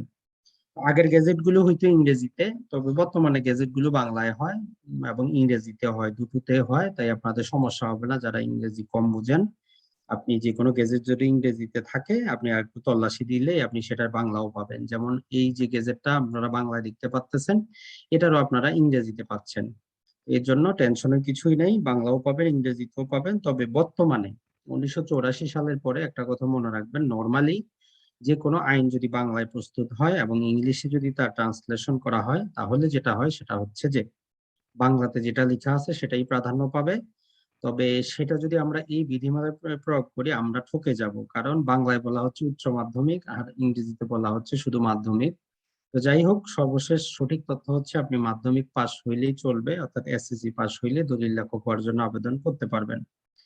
এখন আসি যারা স্টাম্প ভেন্ডার হবেন, অনেকেই যেটা হয় যে আসলে স্টাম্প ভেন্ডার এবং দলিল লেখক একসাথে হতে চান, বা অনেকেরই লাইসেন্স এরকম আছে। তো সরকার নিবন্ধন অধিদপ্তর 1984 সালে, দেখেন 28/11/1994 সালেই বলে দিয়েছে যে না, একসাথে একই ব্যক্তি দলিল লেখক এবং স্টাম্প ভেন্ডর লাইসেন্স থাকা সমীচীন নয়, হতে পারবে না। তো অনেকেই তারপরও গোপনে আছে তাদের, অথবা তারা ভাইয়ের নামে ওয়াইফের নামে নিয়ে রেখেছেন। তো আইন অনুযায়ী আপনি দলিল লেখক হলে দলিল লেখকই হবেন, স্টাম্প ভেন্ডার হতে পারবেন না। এখন অনেকেই বলবেন যে ভাই স্টাম্প ভেন্ডার হওয়ার জন্য কি করব? তো সেটাও জাস্ট সম্ভবত আমার এই হ্যান্ড নোটে ছিল, জাস্ট আমরা যদি একটু আপনাদেরকে দিয়ে জানিয়ে দিব, না হলে আগামী ক্লাসে দিয়ে দিব যে আসলে আপনি স্টাম্প ভেন্ডার কিভাবে হবেন। মোটামুটি আমাদের এই জিনিসটাই ছিল আজকের ক্লাসে। আর আমাদের বাকি আরো, আমরা টোটাল 8টা ক্লাস থাকলেও আজকের ক্লাসটা বাদ দিয়ে আমাদের 8টা ক্লাস হবে সেখানে। আর সেখানে এই যে দলিল লেখন, এগুলো আসলে একদিনে সম্ভব না, কারণ আমরা যেটাই বললাম যে সরকার শুধু 2 প্রকারের ফরম্যাট দিয়েছে। তো যেগুলো সরকারের প্রেসক্রাইব ফর্ম আছে সেগুলো না হয় আমরা একটা ক্লাস থেকে কমপ্লিট করতে পারবো, কিন্তু যেগুলো প্রেসক্রাইব ফর্ম দেওয়া নাই সেগুলোর জন্য আসলে পৃথক একটা ক্লাসের প্রয়োজন। এটা ছাড়া যেই বিভিন্ন দোকান ভাড়া বলেন, এটা ছাড়া বিভিন্ন যে বাড়িগুলো রেন্ট আউট করা হয় তার দলিলের ফরম্যাট, ইংলিশে দলিল লেখার ফরম্যাট, তো এগুলোর জন্য একটা ক্লাসের প্রয়োজন। তো টোটাল তাহলে আপনারা 9টা ক্লাস পাবেন। তো আমরা আরো একটা ক্লাস ইনক্লুড করে টোটাল 9টা ক্লাস নিচ্ছি। আর আমাদের এই ক্লাসগুলো রেকর্ড করা থাকবে, যারাই বারবার বলেন এটা রেকর্ড করা আছে, আপনি চাইলে পরবর্তীতে যতবার খুশি দেখতে পারবেন। যে পিডিএফ গুলো আমরা দেখাইলাম এগুলো আমরা আপনাদের দিয়ে দিব।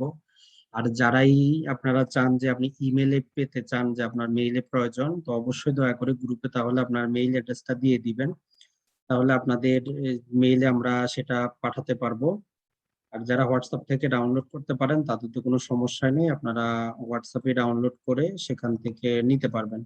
এখন আপনার খুশি, আপনার যদি মেইলে প্রয়োজন হয় আপনি দয়া করে অবশ্যই আপনার ইয়াটা দিয়ে দিবেন। আর জাস্ট আমরা স্টাম্প ভেন্ডারের বিষয়টা আপনাদেরকে জাস্ট একটু যদি বলে দেই সেটাই ভালো হবে, কারণ আসলে একটা ক্লাস বারবার একই বিষয়ে কথা বলাটা ঠিক হয় না। তো যাই হোক, আমরা স্টাম্প ভেন্ডারটা আপনাদেরকে আজকেই বলে দিই। স্টাম্প ভেন্ডার হওয়ার জন্য আসলে আপনার যে জিনিসটা প্রয়োজন সেটা হচ্ছে যে আপনার একটা লাইসেন্স প্রয়োজন হবে। আর আপনার শিক্ষাগত যোগ্যতা তারা যেটা চায় সেটা হচ্ছে যে আসলে আপনার মোটামুটি আমরা যদি বলি 8ম শ্রেণী পাস হইলেই যথেষ্ট, যদিও নির্দিষ্ট কোনো কিছুই নাই, তারপরে অ্যাটলিস্ট 8ম শ্রেণী হইলে যথেষ্ট। আর আমরা যদি দেখি আর একটু নিয়ম কানুন ছিল, জাস্ট একটা সেকেন্ড আমরা নিব।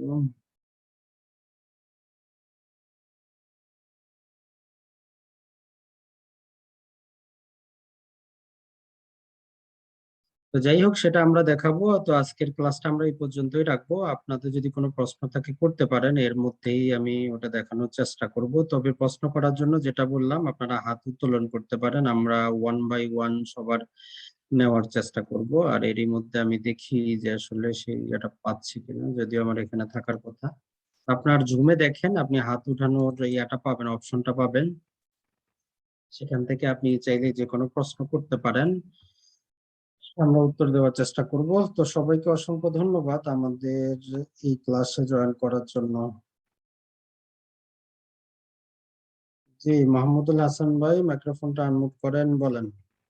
আসসালামু আলাইকুম ভাইয়া। ওয়ালাইকুম সালাম। জি ভাই। ভাইয়া আমার প্রশ্নটা হলো গ্যাজেট, বিধিমালা এবং হলো পরিপত্র, এই ৩টা শব্দের মধ্যে পার্থক্যটা কি যদি ছোট করে একটু বলতেন? আচ্ছা, সমস্যা নাই, এটা বলবো। এটা ছাড়া আর কিছু জানার আছে? আচ্ছা, আর আমার যে ব্যান্ডারি লাইসেন্সশিপ আছে, যেভাবে এই লাইসেন্সশিপ ব্যান্ডারি লাইসেন্সশিপের ইয়াটা আইনটা কোন বই মানে ইয়াতে পাবো?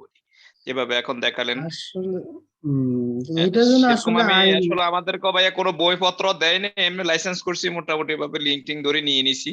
আসলে এখনো সঠিক কিছুই জানি না।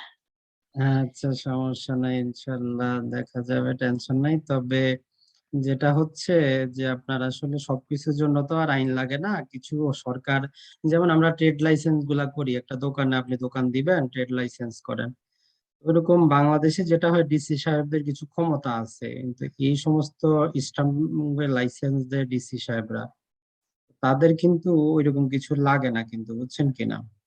জি। যাই হোক, তারপরে জাস্ট আমি একটা কাজ করি, অনেকক্ষণ পরে পাইলাম, আপনার উত্তরটা দিয়ে দিব, তো স্টাম্প ভেন্ডরের বিষয়টা তুলে ধরি, সেটাই বেস্ট হবে। আসলে এগুলো পিডিএফ করতে ভুলে গেছিলাম, ওই জন্য দেরি হইলো। তো দেখেন, আপনি যদি আসলে স্টাম্প ভেন্ডর যদি হইতে চান, আইনগত ভাবে এখন পর্যন্ত যে নিয়মটা আছে সেটা দেখেন, যে আপনার আবেদনটা করতে হয় আপনাকে জেলা রেজিস্ট্রার বরাবর। আপনি আবেদন করবেন জেলা রেজিস্ট্রার বরাবর, আপনাকে ট্রেজারি জেলা রেজিস্ট্রারে যিনি ট্রেজারার আছেন তার কাছে আবেদন পত্রটা সাবমিট করতে হয়। কোনো কোনো ডিসি অফিসে 2 কপি ছবি চায়, কোথাও 3 কপি ছবি চায়। আপনার যা শিক্ষাগত যোগ্যতা আছে, তো আমরা ধরেই নিই যে আসলে একজন ব্যক্তি সর্বনিম্ন অষ্টম শ্রেণী পাস হবে, যেহেতু সে ব্যবসা বাণিজ্য করবে। এখানে নির্দিষ্ট কোনো যোগ্যতা নাই, তারপরে আপনার যে যোগ্যতা আছে তার একটা সত্যায়িত দিয়ে দিবেন। এটা ছাড়া আপনার একটা নাগরিক সনদ লাগে, অর্থাৎ চেয়ারম্যান কর্তৃক, যদিও এটা আমরা বলি বাড়াবাড়ি, যেখানে আপনার কি থাকে, ন্যাশনাল আইডি থাকে, সেখানে এই চেয়ারম্যানের নাগরিক সনদ পত্রটার প্রয়োজন হয় না। তারপরেও কিছু কিছু ডিসি সাহেবরা এটা চান, বাস্তবে যারা এই লাইসেন্স নিয়েছেন তাদেরকে দিতে বাধ্য করান। আর আপনার জাতীয় পরিচয়পত্রের যে সত্তায় ফটোকপি সেটা, আর চেয়ারম্যানের কাছ থেকে ওই যে আরো একটা চারিত্রিক সনদ, যে আপনি উন্নত চরিত্রের, আপনি ভালো লোক, এইরকম। আর আপনার একটা ব্যাংক সলভেন্সি সার্টিফিকেট, অর্থাৎ আপনার ব্যাংকে একটা অ্যাকাউন্ট আছে, সেই অ্যাকাউন্টটা সচ্ছল আছে।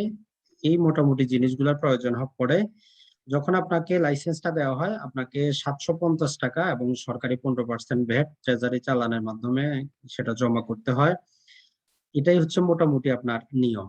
আর স্টাম্প গুলা বিক্রি করার ক্ষেত্রে এই যে লাইসেন্সের মেয়াদ কিন্তু আপনার 1 বছর, যেভাবে আমরা প্রতিটা দোকানের কি করি, ট্রেড লাইসেন্স গুলো নবায়ন করি, আপনাকে আবার 500 টাকা দিয়ে নবায়ন করতে হয় প্রতি বছর। এখন পর্যন্ত যে খরচ, এটা প্রতি বছর চেঞ্জ হইতে পারে, ডিসি সাহেবরা তাদের ইচ্ছা মতো কিন্তু চেঞ্জ করতে পারেন। যেমন একটা, যদি আপনি উম, যে কোনো খতিয়ান উঠাইতে চান, দেখবেন এক এক জেলা এক এক রকম, কোন ডিসি সাহেব নিচ্ছে 30 টাকা, কেউ নিচ্ছে 40 টাকা, কেউ নিচ্ছে 70 টাকা। এটা হচ্ছে যে তাদের একটা নিজস্ব ক্ষমতা দেওয়া আছে ডিসি সাহেবদের, তারা এদিক ওদিক করতে পারে। অর্থাৎ ইউনিফাইড সারা বাংলাদেশের খরচ কিন্তু বলা নাই। আর স্টাম্প গুলো বিক্রি করার যে কমিশন, সেটা কিন্তু খুবই কম, যদিও তারা বারবার, যারা স্টাম্প ভেন্ডার আছেন তারা প্রধানমন্ত্রীর কাছেও স্মারকলিপি দিচ্ছেন যে আসলে যাতে কমিশনটা বাড়ানো হয়। এখন পর্যন্ত 5 টাকা থেকে 50 টাকার যে জুডিশিয়াল স্টাম্প গুলো, সেগুলো আপনি যদি জেলা শহরের যদি ভেন্ডার হন, তাহলে 3.65% হিসাবে কমিশন পান। আর যদি আপনি যে জেলা শহরের বাইরে যদি হন, 4.69% হিসাবে, অর্থাৎ 100 টাকার মধ্যে যে ধরলাম আমরা 4 টাকা 69 পয়সা বাদ দিয়ে তারা আপনার কাছে বিক্রি করে। তবে বাস্তবে তখন এই স্টাম্প গুলো বেশি দামে বিক্রি করতে হয়। 100 টাকার স্টাম্প 110 টাকা বিক্রি করা হয়, কোনো জায়গায় 105 টাকায় বিক্রি করা হয়, এরকম ভাবে। আর যদি 100 টাকার স্টাম্প বা তার চাইতে বেশি টাকার স্টাম্প গুলো জেলা শহরে হলে 1.5% করে আপনাকে তারা কম রাখে, অর্থাৎ কমিশনটা দেয়। আর যদি সেটা অন্য গ্রামাঞ্চলে হয়, সেক্ষেত্রে 2% হিসাবে। আর যে কোড ফি গুলো আপনারা বিক্রি করেন, স্টাম্প ভেন্ডার কিন্তু কোড ফিও বিক্রি করে, কোড ফি গুলার জন্য আরো কম, মাত্র 0.91, অর্থাৎ 1%-এর চাইতে কম কিন্তু তারা পান। আর 2 টাকা থেকে যদি 20 টাকার কোড ফি হয়, সেটা এখন পর্যন্ত 0.78, অর্থাৎ খুবই কম, মানে যেটা আমরা বলবো, যদিও হাস্যকর মনে হয়, এটাই বাস্তবতা। আর হচ্ছে যদি 25 টাকা থেকে 300 টাকার যে জুডিশিয়াল স্টাম্পে মোটামুটি যে 0.5% কমিশন সরকার এই স্টাম্প ভেন্ডারদের দেয়। এটাই হচ্ছে এখন পর্যন্ত নিয়ম, এখনো আর কোনো চেঞ্জ হয় নাই। যখন চেঞ্জ হবে অবশ্যই আপনারা জানতে পারবেন। আপনি আর জানি কিটা বলতে চাচ্ছিলেন, যে আইনটা কি, তাই তো? তা আসলে এখন বলছিলাম পর্যন্ত, ভাইয়া ওই যে পরিপত্র। ও, জি বুঝতে পারছি, বুঝতে পারছি, আপনারটা বুঝতে পারছি, সেটা উত্তর দিয়ে দিব। আর নর্মালি স্ট্যাম্প ব্যানারের জন্য কোনো আইন নাই, এটা প্রতিটা ডিসি সাহেবের তাদের ক্ষমতা, তারা যেরকম ভাবে করে। যেমন বললাম যে কেউ শিক্ষকতা সনদটা চাচ্ছে, কেউ চাচ্ছে না, কেউ ট্রেড লাইসেন্স চাচ্ছে, কেউ ধরেন যে আপনার ছবি 3 কপির পরিবর্তে 5 কপি চাচ্ছে। তা যে যার মতো চাচ্ছে, সরকারি ইউনিফাইড কিছুই নাই। তো এখন আমরা যখন আইনগুলা পড়াবো আপনাদের, যেহেতু 4টা আইন আছে, সেটা পড়লে আরো বিস্তারিত বুঝবেন। তারপরে 2 শব্দে যদি বলি, দেখেন আপনি একটা পাবেন, আইন পাবেন, ঠিক আছে? তো এই আইন যখন তৈরি করা হয়, আইনের মধ্যে একটা অপশন দিয়ে বলে যে সরকারকে আপনি চাইলে বিধিমালা প্রস্তুত করতে পারবেন। এখন আপনি বলবেন যে ভাই আইন কি, আবার বিধিমালা কি? তো নর্মালি আইনগুলো কি হয়, সংসদে পাস হয়। আমাদের যে জাতীয় সংসদ বসে, সংসদে একটা ড্রাফট আকারে সেখানে আলোচনা করা হয় যে এই বিষয়ে আইন তৈরি করা হবে, এই নিয়ম কানুন থাকবে। অপোজিট পার্টি থাকলে তারা আপত্তি করে যে না, এটা জনহিতকর নয়, প্রয়োজনে আবার সংশোধন করা হোক। তো সর্বশেষ যখন সংসদে মেজরিটি অর্থাৎ কণ্ঠ ভোটে যদি পাস হয়, তখন রাষ্ট্রপতি সিগনেচার করেন, সেটাকে আমরা আইন বলি। তো অনেক ক্ষেত্রে দেখা যায় যে আসলে সংসদ তো আর সারা বছর থাকে না, জরুরি তাৎক্ষণিক প্রয়োজনেও এরকম আইন তৈরি করার প্রয়োজন পড়ে। যেমন করোনা ভাইরাসের কারণে কোর্টগুলা বন্ধ ছিল, তো অনলাইনে ভার্চুয়ালি কোর্ট নেওয়ার কোনো কিন্তু আইন বাংলাদেশে ছিল না। তখন রাষ্ট্রপতি তার একটা আদেশ দিলেন, যেটাকে আমরা বলি অধ্যাদেশ। তার মানে অধ্যাদেশ আপনি বলতে পারেন এক প্রকারের আইন, যেটা সংসদে পাশ হয় না কিন্তু রাষ্ট্রপতি জারি করেন। তবে এর ক্ষেত্রেও একটা কারণ, এর ক্ষেত্রে একটা নির্দেশনা হচ্ছে সংসদ যে দিন থেকে বসবে 30 দিনের মধ্যে ওই অধ্যাদেশটাকে পাশ করতে হবে অথবা বাতিল করতে হবে। তো এর যে নিয়ম কানুন, এগুলা যারা এই আইন পড়েছেন তারা জানেন। আপনি সংবিধানের 80 অনুচ্ছেদ পড়লে আইন কিভাবে প্রস্তুত হয়, 93 পড়লে অধ্যাদেশ কিভাবে প্রস্তুত হয়, সেগুলা জানতে পারবেন।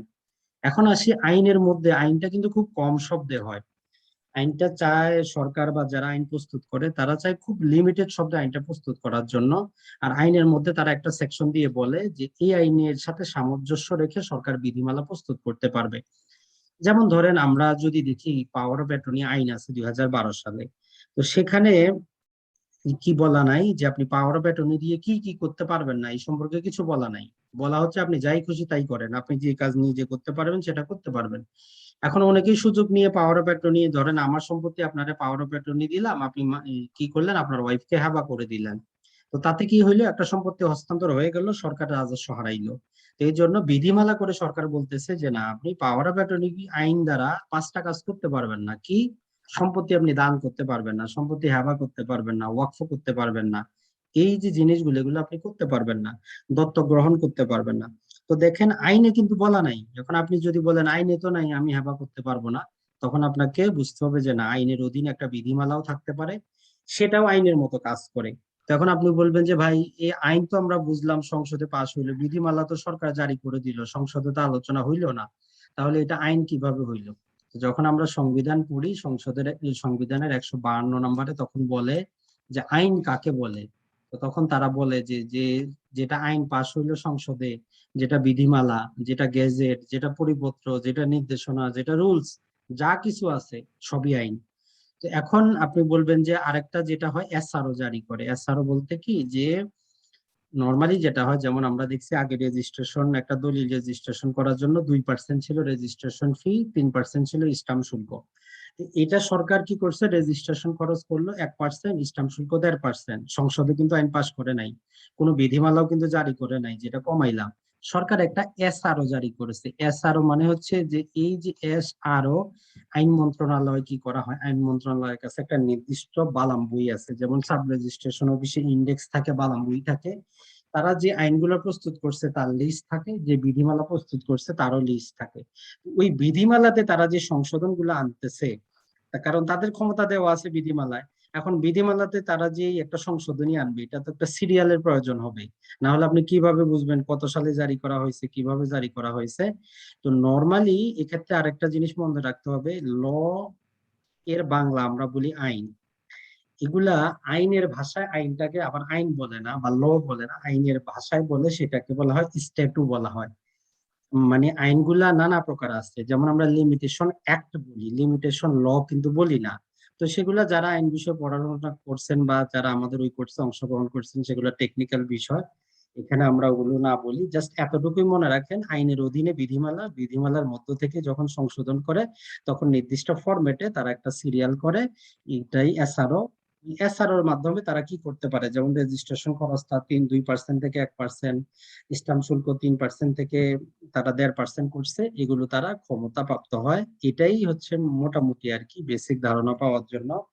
আর যারা আরো বিস্তারিত জানতে চান তারা আশা করি আইনের বই পড়বেন, অথবা আমাদের যে ইন ডিটেল ক্লাস হয় আগামী মাসে চালু হবে সেখানে অংশগ্রহণ করলে বুঝতে পারবেন।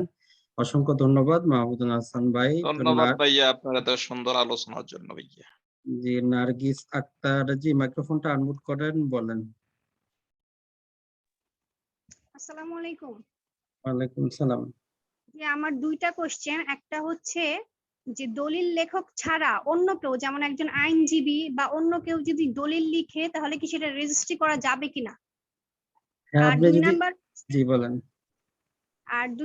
হচ্ছে যে এক সাব রেজিস্ট্রি অফিসের দলিল লেখক অন্য এলাকার সাব রেজিস্ট্রি অফিসে যে কি রেজিস্ট্রি করতে পারবে কিনা কোনো সম্পত্তি। আপনি কি প্রথম থেকেই যুক্ত হয়েছেন না শেষে দিয়ে যুক্ত হইলেন? না, আমি প্রথম থেকেই যুক্ত হয়েছি। আচ্ছা, যাক, সমস্যা নাই, অলরেডি আমরা এই বিষয়ে আলোচনা করছি, তারপরে আরেকবার বলে দিই ক্রিস্টাল ক্লিয়ার হওয়ার জন্য। নরমালি দেখেন, একটা দলিলের অপরিহার্য জিনিস কিন্তু দলিল লেখক না। দলিলের অপরিহার্য জিনিস হচ্ছে যিনি দলিলের দাতা, গ্রহীতা, সাক্ষী শনাক্তকারী আর সাব রেজিস্ট্রার। এরাই হচ্ছে দলিলের নেসেসারি পার্টি। যারা আইন বিষয়ে পড়েন তারা জানেন দুই প্রকারের পার্টি থাকে। একটা হচ্ছে নেসেসারি, যাদের ছাড়া ওই মামলাটা চলে না, যাদের ছাড়া একটা চুক্তি সম্পাদন হয় না, যাদের ছাড়া একটা দলিল হয় না। এখন এই দলিল লেখক কিন্তু নেসেসারি পার্টি না, তারা হচ্ছে একটা প্রপার পার্টি বা অপশনাল।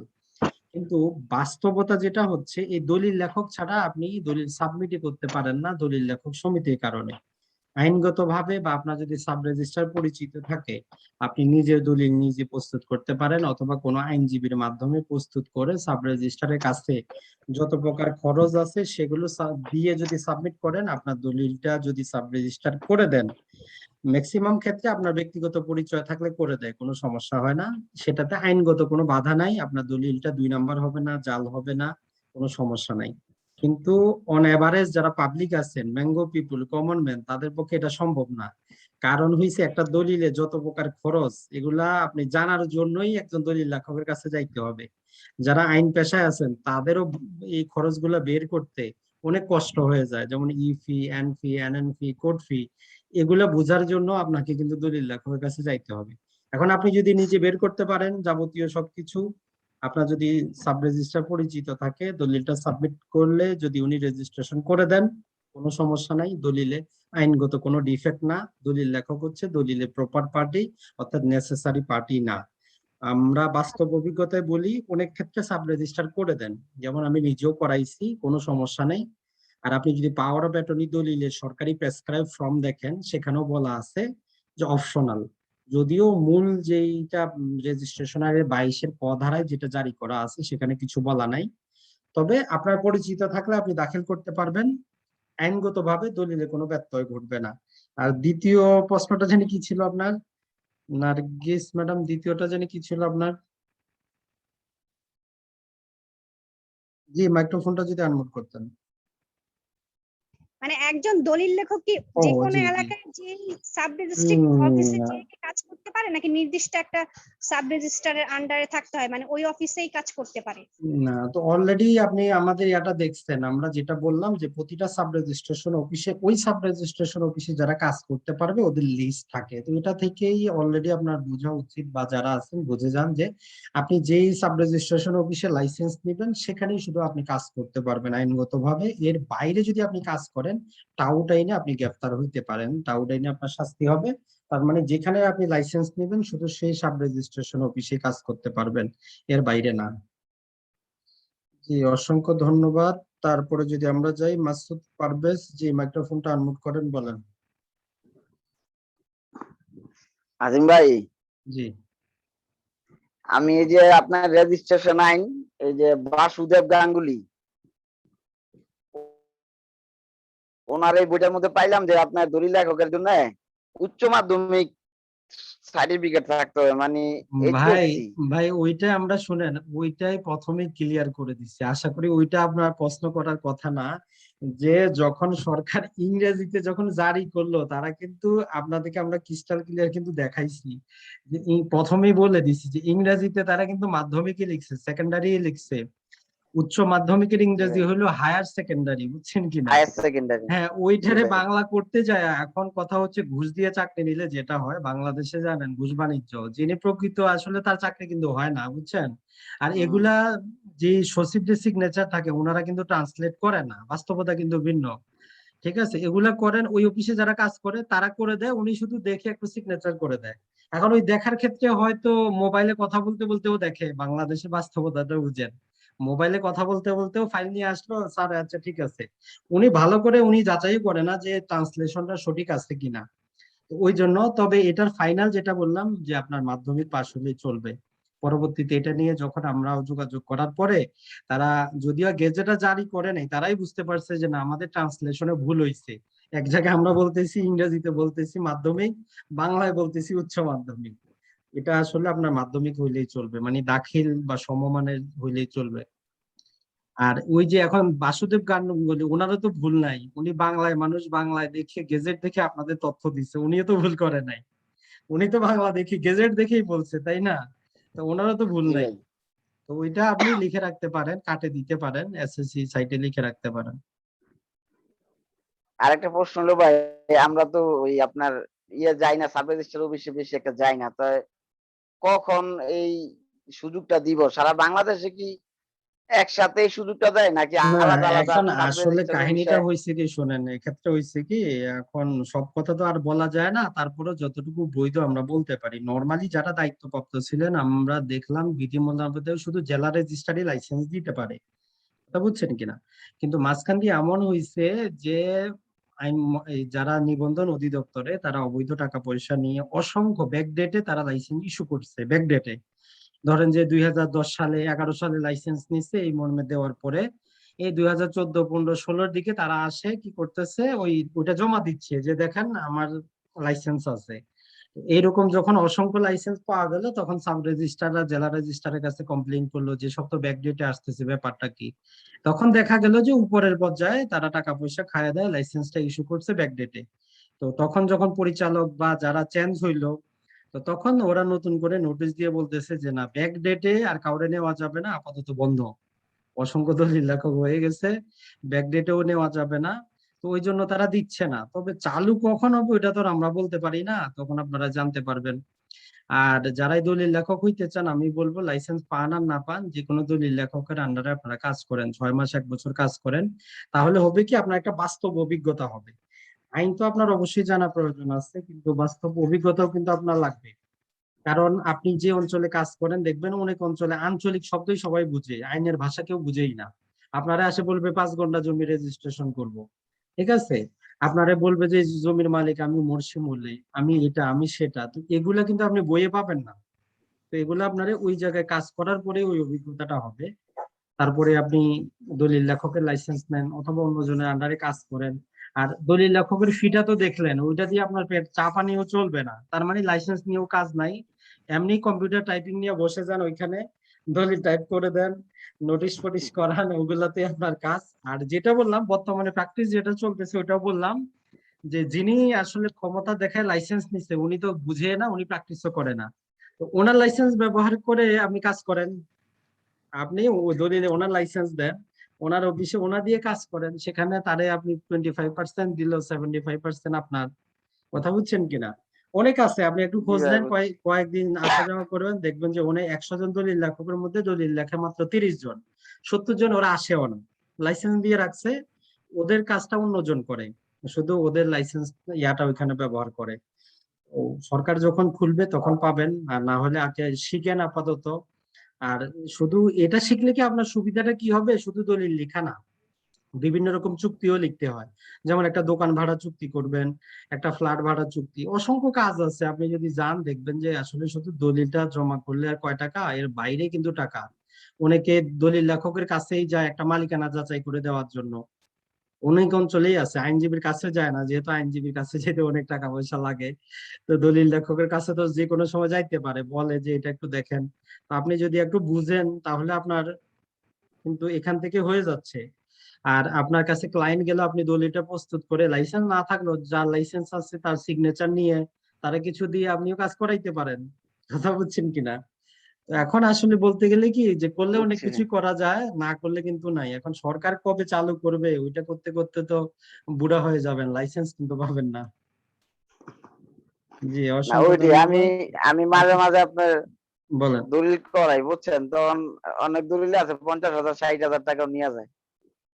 না, এখন যেটা ওটা বাস্তব আসলে ওই জন্যই বললাম আপনি যে অফিসে কাজ করতে চান ওদের ইন্টারনাল অনেক সিস্টেম আছে, প্রসেস আছে, যেগুলো আমরা হয়তো জানলেও বলতে পারবো না। সেটা আপনি যখন ওই অফিসে কাজ করবেন আপনার নিজেরই বুঝার আসবে, ঠিক আছে? আর আপনি যে অফিসে লাইসেন্স নিবেন কাজ তো শুধু ওই অফিসেই করতে পারবেন। আর যেটা বললাম যে আপনি শুধু দলিল লেখা দিয়ে তো পেট চলবে না, বাস্তবতাই এটা। ঠিক আছে, যে খরচটা দেখলেন লিগ্যাল খরচ, ওই খরচ দিয়ে কিন্তু চা নাস্তার টাকাও কিন্তু হবে না। না দলিল লেখক আমাকে ওই জায়গায় যে কজন আছে, আপনার আমার জেলা হলো মুন্সিগঞ্জ, যে যেই কজন আপনার দলিল লেখক আছে সবাই মনে করেন বাড়িতে 3 তলা 4 তলা বিল্ডিং করে ফেলাইছে। না, এখন দেখেন এইটা, এখন আপনারা হয়তো বলতে পারেন যে ভাই এত টাকা কিভাবে কামায়, এটা কামায় কিভাবে দেখেন। একটা কথা হচ্ছে যে ধরলাম একটা দলিলে টোটাল খরচ হচ্ছে আপনার 6%, কথার কথা প্রতি লাখে 6,000। তো দলিল লেখকরা কি করে সেটারে আপনারা 7% বা 8% হিসাবে আপনারা হিসাব করে দেয়। আর আমরাও অতটা বুঝি না বলে আমরা কি করি না, তাদের কাছে হিসাব চাই না। যে ভাই ঠিক আছে আপনি 10,000 নেন আপনার লেখার জন্য, আমার দুঃখ নাই, কিন্তু বাকি টাকা যে আপনি জমা করলেন তার রসিদটা আমারে দেন। আপনি যখন ব্যাংকে পে অর্ডার করেন চেক গুলা যখন আসে ছোট্ট করে আপনি একটা কিন্তু স্লিপ দেয়, যারাই দলিল রেজিস্ট্রেশন করবেন বলবেন যে আমার স্লিপ টোকেন গুলো আমারে দিয়ে দেন। যে ছোট ছোট যখন সাব রেজিস্ট্রারের কাছে জমা করার পর ওগুলো হিসাব করলে আপনি বুঝতে পারবেন আসলে উনি কত টাকা জমা করলো। ঠিক আছে, তারে আপনি 5,000 দেন আপনার দলিলটা করার জন্য, দুঃখ নাই, কিন্তু বাকি টাকাটা কি আসলে সে জমা করলো না এটাও ভাতাবাজি করলো, এইটা আপনি কিন্তু তার কাছ থেকে যখন লিখিত চাবেন তখনই বুঝতে পারবেন, বুঝছেন কিনা? অথবা সাথে সাথে আপনি দলিলটা সার্টিফাইড কপি উঠাবেন, ওই দলিলে লিখাই থাকে আপনার কোন খাতে কত টাকা দিলেন, এই রেজিস্ট্রেশন খাতে কত, স্টাম্প শুল্ক কত, স্থানীয় কর কত, বা যদি উচ্চ কর থাকে সেটা কত, ই ফি এন্ড ফি সবকিছুই লেখা থাকে। মানে একটা দলিল দেখলে আপনি বুঝতেই পারবেন, আজ থেকে 20 বছর আগের দলিলে হইলে আপনি বুঝতে পারবেন 20 বছর আগে ওই দলিল করার জন্য কত টাকা সরকার পাইছে, এটা আপনি বুঝতে পারবেন। জি ভাই, ঠিক আছে অসংখ্য ভাই। ধন্যবাদ আপনাকে মাসুদ ভাই, ভালো থাকবেন। তো যাক, আর যদি কারো প্রশ্ন থাকে আপনারা হাত উঠাইতে পারেন, আর যদি কেউ না জানেন আমি পারমিশনটা দিচ্ছি, মাইক্রোফোনটা আনমিউট করতে পারেন। জি, আলাউদ্দিন ভাই বলেন। আসসালামু আলাইকুম ভাইজান। এখানে ওই ইফি এবং এনফি আলোচনাটা আমাদের বাকি ছিল। যে সমস্যা নেই, আসবে। আমি একটা কথা বলি, আজকে তো প্রথম, আজকে তো শুধুমাত্র আমরা আলোচনাই করলাম ইটার ব্যাপারে যে দলিল লেখক হওয়ার জন্য আসলে সরকার কি বলতেছে। তারপরে যেহেতু আপনি প্রশ্ন করছেন, নর্মালি হয় কি দেখবেন, স্ট্যাম্প অ্যাক্ট যখন আমরা পড়বো তার একটা শিডিউল দেওয়া আছে, তালিকা টেবিল দেওয়া আছে, সেখানে 65 প্রকার বিভিন্ন প্রকার দলিলের কথা বলা আছে। এখন কিছু কিছু দলিল আছে এগুলোর বাইরেও আসতে পারে, এমন কিছু দলিল অবস্থার কারণে, যেমন একটা হলফনামা। পূর্বে কিন্তু হলফনামা কোনো দলিলই ছিল না, এটা বিবিধ, বুঝছেন কিনা? মূল দলিল একটা, ওই দলিলের সাথে হলফনামা যুক্ত করা। এখন এই স্টাম্প আইন অনুযায়ী আপনি একটা বিক্রয় দলিল যখন করেন তখন ওই মূল দলিলের উপর স্টাম্প শুল্ক দেন 1.5%, ওই মূল দলিলের উপর ভিত্তি করে রেজিস্ট্রেশন দেন। এখন এই হলফনামাটার জন্য কয় টাকা খরচ দিবেন? তো হলফনামার জন্য স্টাম্প অ্যাক্ট বলতেছে 200 টাকার স্টাম্পে লিখবেন, আর রেজিস্ট্রেশন আইন বলতেছে এটাকে বিবিধ হিসাবে 100 টাকা। এই জন্য আমরা ই ফি যেটা আমরা নিই, ই ফিটা আপনি দেখবেন আপনার কাছে যদি 52 ধারা রসিদ যদি থাকে, ই ফির সাথে কিছু যুক্ত করা থাকে। ই ফিটা নর্মালি হচ্ছে যে বিবিধ ফি, যেটার শিডিউলের মধ্যে যার খরচ দেওয়া নাই, 100 টাকা ধরে নেওয়া হয় সর্বনিম্ন। এইটা আরো বিস্তারিত আপনারা জানতে পারবেন আমাদের ক্লাসগুলো অ্যাটেন্ড করলে। একটা দলিলে নর্মালি এনফি আসে, এনফি হচ্ছে আপনার 10 পাতা দলিলটা যে সরকার বালামে লিখবে, আপনি খরচ দিবেন না, সরকার কি তার নিজের টাকা থেকে বালাম বই ক্রয় করবে? বলতেছে এনফি দেন। কত টাকা দিবেন? বলতেছে প্রতি পাতা 16 টাকা করে আমারে দিবেন। আপনার দলিল 10 পাতা 160 টাকা দিবেন, এই টাকা দিয়ে আমি বালাম বই ক্রয় করব, এই টাকা দিয়ে আমি আপনার দলিলটা লিখবো। এখন যারা লিখবে এদেরকে বলি আমরা নকল নবিশ, এরা কোনো সরকারি বেতন পায় না, চাকরি পায় না, কিছু পায় না। তো এদের জন্য সরকার 2018 সালে কি করছে, এনএনফি, একটা এনফি অ্যাড করে বলতেছে প্রতি পাতা 24 টাকা দিবেন। কার জন্য? ওই আপনার দলিলটা যে আমার বালামে লিখবে এদের খরচ দিব আমরা, এটা হচ্ছে এনএনপি, এটা হচ্ছে নবীন নকল নবিশদের জন্য, যেটা 2018 সালের জুলাইতে সরকার অ্যাড করছে। এরপরে ই ফি গেল, আপনার এন ফি, এনএনপি আছে। এটা ছাড়াও আপনি যখন একটা দলিলের কি করবেন, নকল উঠাবেন, তখন আরো নানা প্রকার ABCD ফি আসে, যেগুলো আমাদের ক্লাসে থাকবে, সেখান থেকে বুঝতে পারবেন। আশা করি বুঝতে পারছেন। জি, জাহিদুর রহমান বলেন, মাইক্রোফোনটা আনমিউট করেন।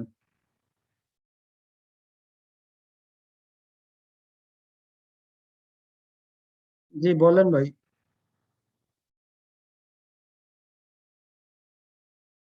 আপনার কথা তো শোনা যাচ্ছে না। জি, রোশন ভাই কি শুনতেছেন?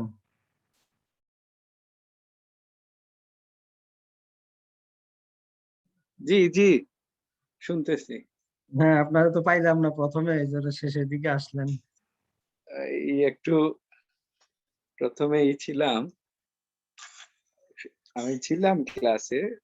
আলহামদুলিল্লাহ সবার অংশগ্রহণ ভালো ছিল। আর আজকে মানে অনেক তথ্যবহুল, আর সব সময় তো আসলে সব ক্লাস চাইলেও অনেক সময় ভালো ই তথ্য মানে যারা ট্রেইনার থাকেন দেওয়ার চেষ্টা করেন, কিন্তু সব মিলিয়ে আল্লাহর পক্ষ থেকে একটা থাকলে দেখা যায় অনেক সময় ক্লাসটা প্রাণবন্ত হয়ে যায়। আমার বিশ্বাস আজকে যারা অংশগ্রহণ করেছেন বা ছিলেন সকলে এনজয় করেছেন, এবং তথ্যবহুল একটা ক্লাসের মধ্য দিয়ে আমরা আজকে শেষের দিকে এসেছি। আশা করি সবাই উপকৃত হয়েছেন, এবং আগামী দিনে যে ক্লাসগুলো হবে এগুলা থেকেও সবাই উপকৃত হবেন। আশা করি সবাই আমাদের সবগুলা ক্লাসে নিয়মিত থাকবেন, এবং সবাই ক্লাসে নিয়মিত থাকলে তথ্য জানারও সুযোগ বেশি তৈরি হয়। অনেকে হয়তো চিন্তা করেন পরবর্তীতে রেকর্ডেড ক্লাস দেখে নিবেন। আমি সাজেস্ট করব আসলে রেকর্ডেড ক্লাস দেখার চেয়ে বরঞ্চ আমাদের লাইভ যে ক্লাসটা চলে সেইখানে কিন্তু প্রশ্ন করে নিজের ইনস্ট্যান্ট অনেক বিষয় কিছু জেনে আপনার ক্লাসটা শেষ করতে পারলে আপনাদের সকলের জন্য ভালো হবে। আশা করি আগামী ক্লাসগুলোতে সবার সাথে দেখা হবে। সবাই থাকবেন ইনশাআল্লাহ। জি ধন্যবাদ। রোশন ভাই, জাহিদুর রহমান জি ভাই বলেন, আপনার কি জানার? জাহিদুর ভাই কি শুনতেছেন? যাই হোক, ওনার সম্ভবত নেটওয়ার্কের সমস্যা, কারণ অনেক ক্ষেত্রে বাংলাদেশের সমস্যা হয়ে যায়। তো আমাদের সাত্তার ভাই তো, জি বলেন, সাত্তার ভাই কি শুনতেছেন?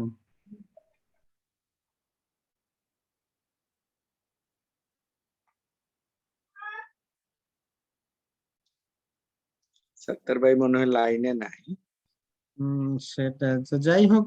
আর জাহিদুর ভাই তো উনি আসলে সম্ভবত নেটওয়ার্ক সমস্যার কারণে বলতে পারতেছেন না। তো আমাদের ক্লাসগুলা কিন্তু তাহলে একদিন পর পরই আছে, যেমন আজকে 12 তারিখ ছিল, 12, 14, 16, 18, 20, 22, 24, সম্ভবত 26, এবং একটা ক্লাস বৃদ্ধি পাওয়ার কারণে 28 তারিখ পর্যন্ত হবে। আর এর মধ্যে আসলে যারা আইন পেশার সাথে জড়িত আছেন বা অ্যাডভোকেট হবেন, তাদের জন্য তো আমাদের রোশন ভাই এবং আমাদের যে পৃথক কোর্সটা, সেটা কিন্তু আমাদের শনি সোম বুধ, আর আমাদের এই ক্লাসটা চলতেছে কিন্তু রবি মঙ্গল বৃহস্পতি, অর্থাৎ দুটো ভিন্ন টাইমে। তো যারা সেখানে অংশগ্রহণ করবেন, সেটা তো আমাদের 15 তারিখ থেকে শুরু হবে। তো তাদেরকেও আমরা অগ্রিম ধন্যবাদ জানাই। আর যদি কারো কিছু জানার না থাকে, আজকের মতো আমরা ক্লাসটা শেষ করতে পারি। আর আপনাদের যদি কোনো কিছু প্রশ্ন থাকে, আপনারা গ্রুপে করতে পারবেন। তো আশা করি, আর পিডিএফটা আমি দিয়ে দিব, যারা মেইলে চান অবশ্যই আপনার গ্রুপে আপনার রোল নাম্বার আর ইয়াটা দিয়ে দিবেন, ইমেল অ্যাড্রেসটা দিয়ে দিবেন। আর যারা হোয়াটসঅ্যাপ থেকে ডাউনলোড করতে পারেন, তাদের তো কোনো সমস্যাই নেই। ভালো থাকবেন, সুস্থ থাকবেন। তাহলে আমরা রোশন ভাইয়ের সাথে একটু পরে জয়েন হচ্ছি। আসসালামু আলাইকুম।